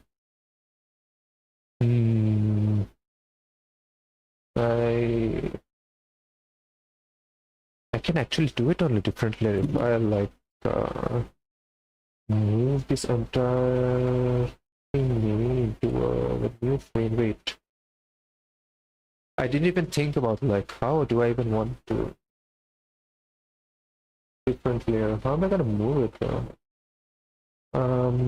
Oh, and should I even move it like each line art in a different way? Wait, I'm actually making a rough drawing, right? So, man, I'm so confused, man. This is so sad, but let me try out some things. I should not hesitate in making mistakes and correcting them. Wait, what can I do now? Let me select this entire thing and then move into this, I suppose. I have no idea what I'm doing. But whatever I'm doing is dangerous. Okay. This one's done. This is empty, and now I need to like make for a second frame. Let's insert a new frame, and I'm gonna move this entire thing to that particular frame. Let's see how it's gonna go.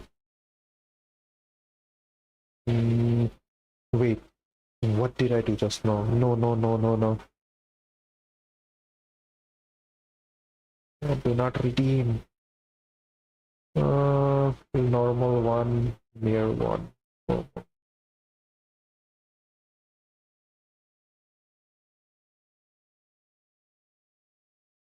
Wait, I should be doing this entire thing. Delete this, and then now I'm gonna like move the entire set of layers that I have with me to this new layer over here.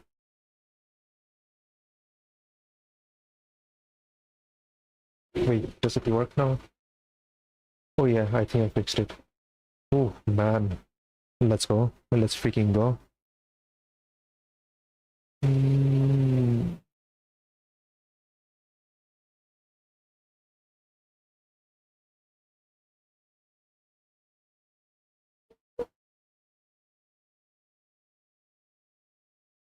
Okay, so it's working the way it's intended to be. Okay. Wait, what's left? Wait, where's the cloth? Where's the cloth?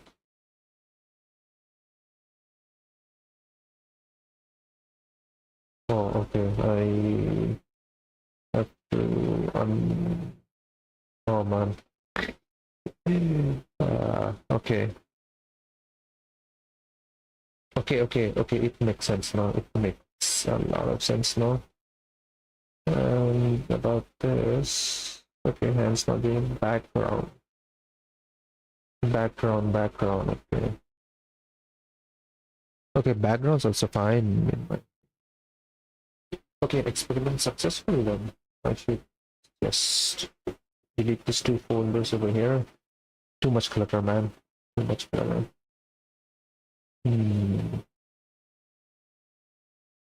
Okay, okay. And then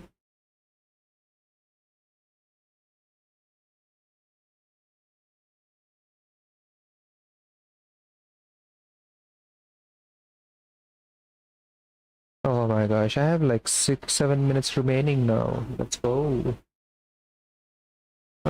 Now I need to sort out what I'm supposed to hear. Normal, okay. Remove this. Remove this. Wait, I should like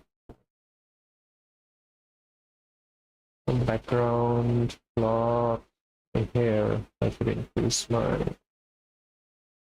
this like this. This normal is not necessary. Backgrounds, okay. Plot here. Remove this also. Yep, okay. And now I should be working according to the onion skin. Yep, much better. Now I feel good about it. And also I can see the stuffs that went wrong over here. Yeah, I need to make the chin even better. It's not giving that cute look to her, so yeah, I'm gonna renovate my cheeks. I mean her cheeks. My cheeks are already perfect the way they are. You have no right to complain about it. Okay. Wait a minute. Now that I remember,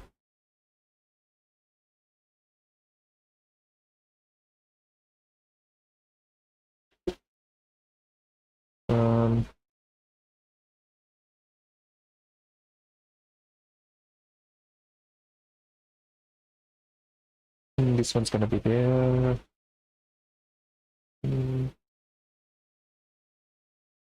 Yeah, it does look weird, man. No way. No freaking way, man. Yeah, in clean line art step, I will be making them separately probably. Wait, should I even do them separately? Actually, the other way around.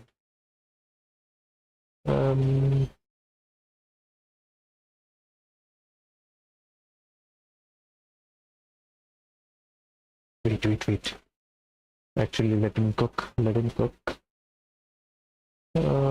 gonna be, wait, no. I think that's being good the way it is. I need to connect them in some way possible. Should I do it like this? I think I should be doing like this since.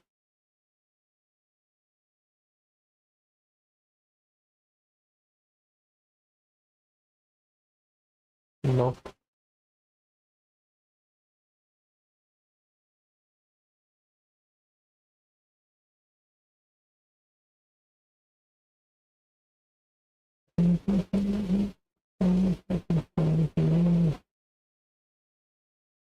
Okay, come on. Please connect in some way possible. Lols.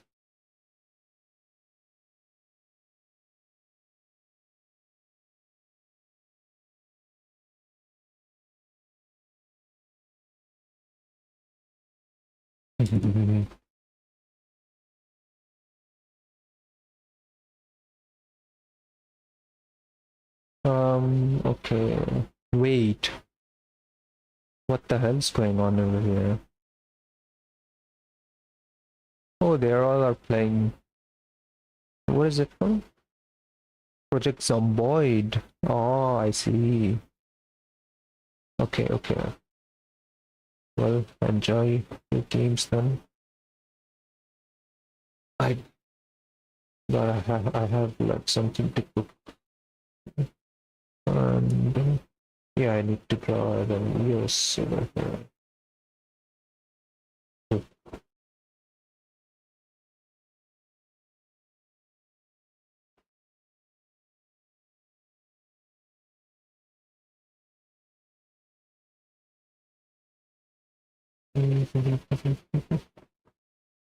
That looks weird. Wait.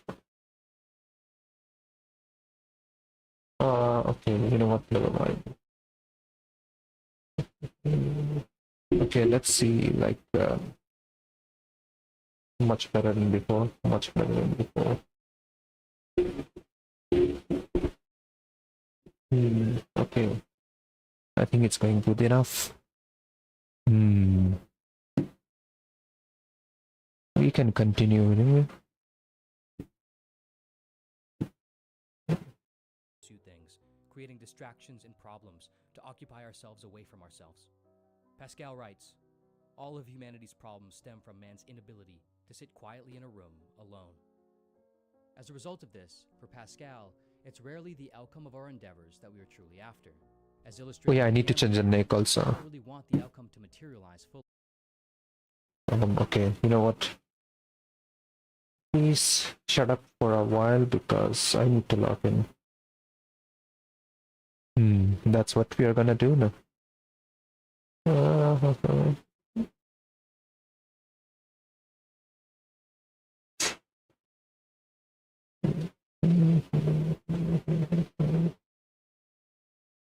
Next gonna be stretchy a little bit because she moved a little bit.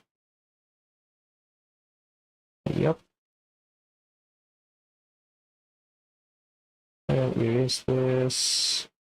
This is also gonna change a bit. Yeah, it's gonna go something like this. There's gonna be a slight change in.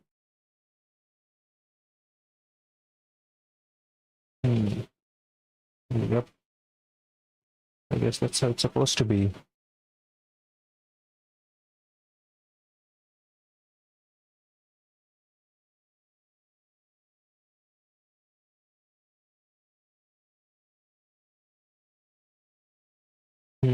Okay.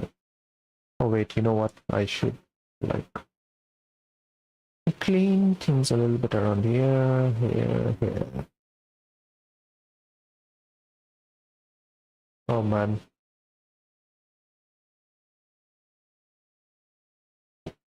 Okay.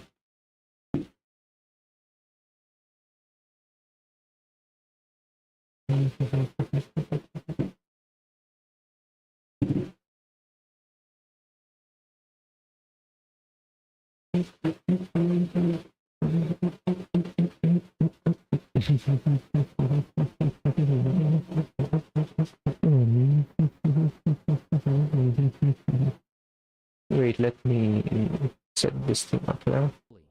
This would destroy the point. Rather, what we really want is to occupy ourselves in the service of obtaining some outcome that is possible but uncertain.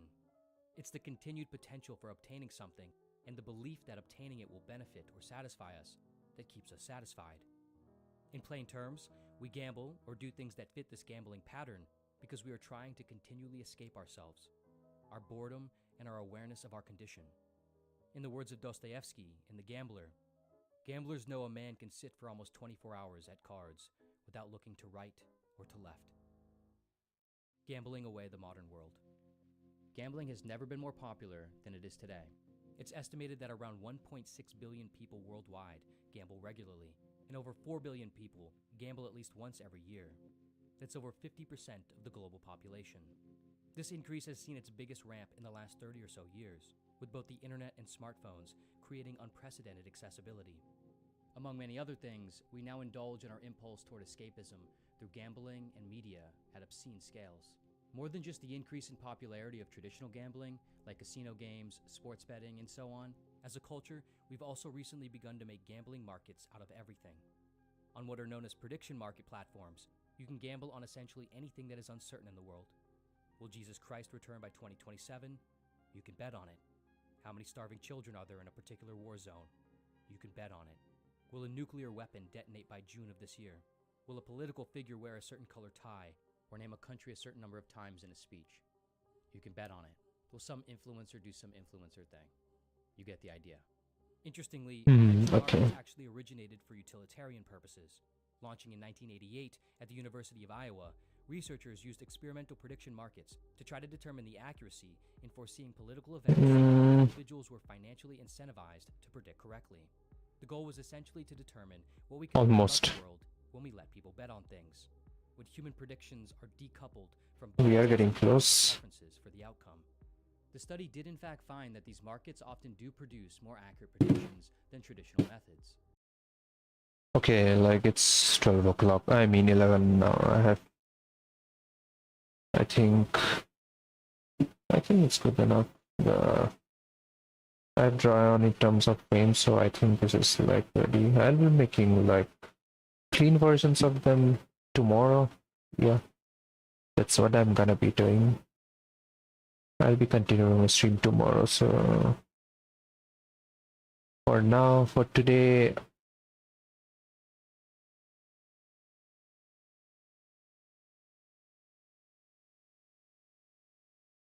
let's just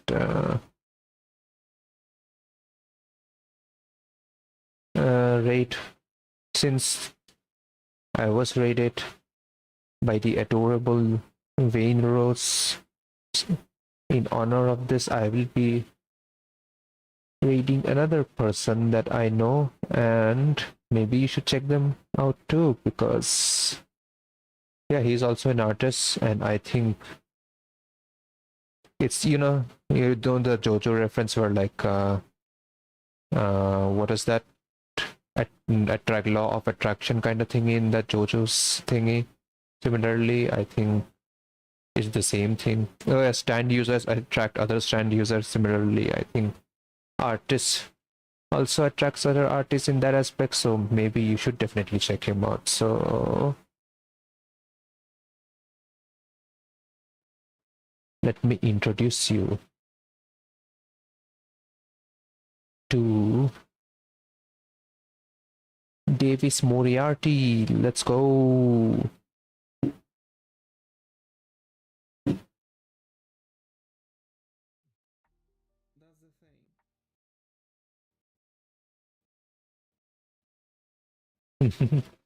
Wait, how is everything going?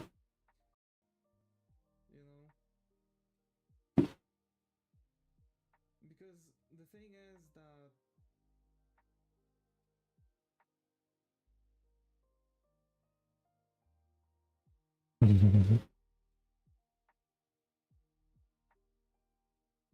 thank you, Raiders. Hierarchy RB, got here. How are you? How's it going? Hi. Thanks for the raid. I haven't seen a while, RB. How have you been, man? How have you been?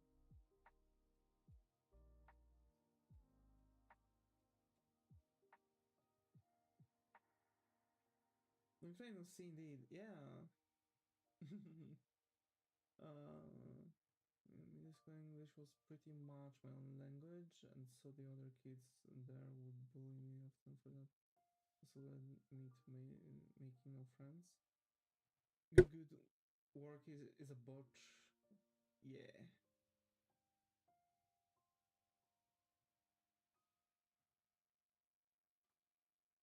I've been trying consistent. Hey, let's go. I'm actually doing a model where I'm finally making life to the Davis here.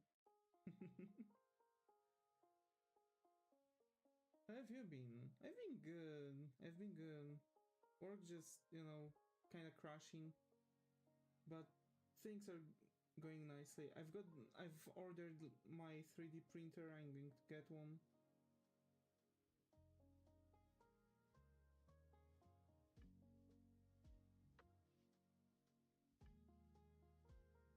So I have developed anger issues, extremely bad ones for sure. It's just where I subconsciously separate between people who don't understand and people who I do.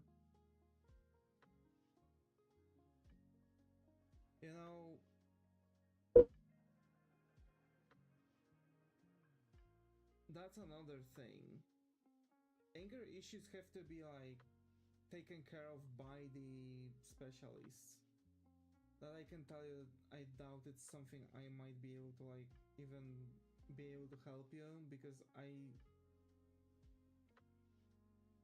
I do have like stress-induced outbursts, but it's like I'm managing to direct them on myself. But if you have anger issues and like, you know, you are going this way, you know, you developed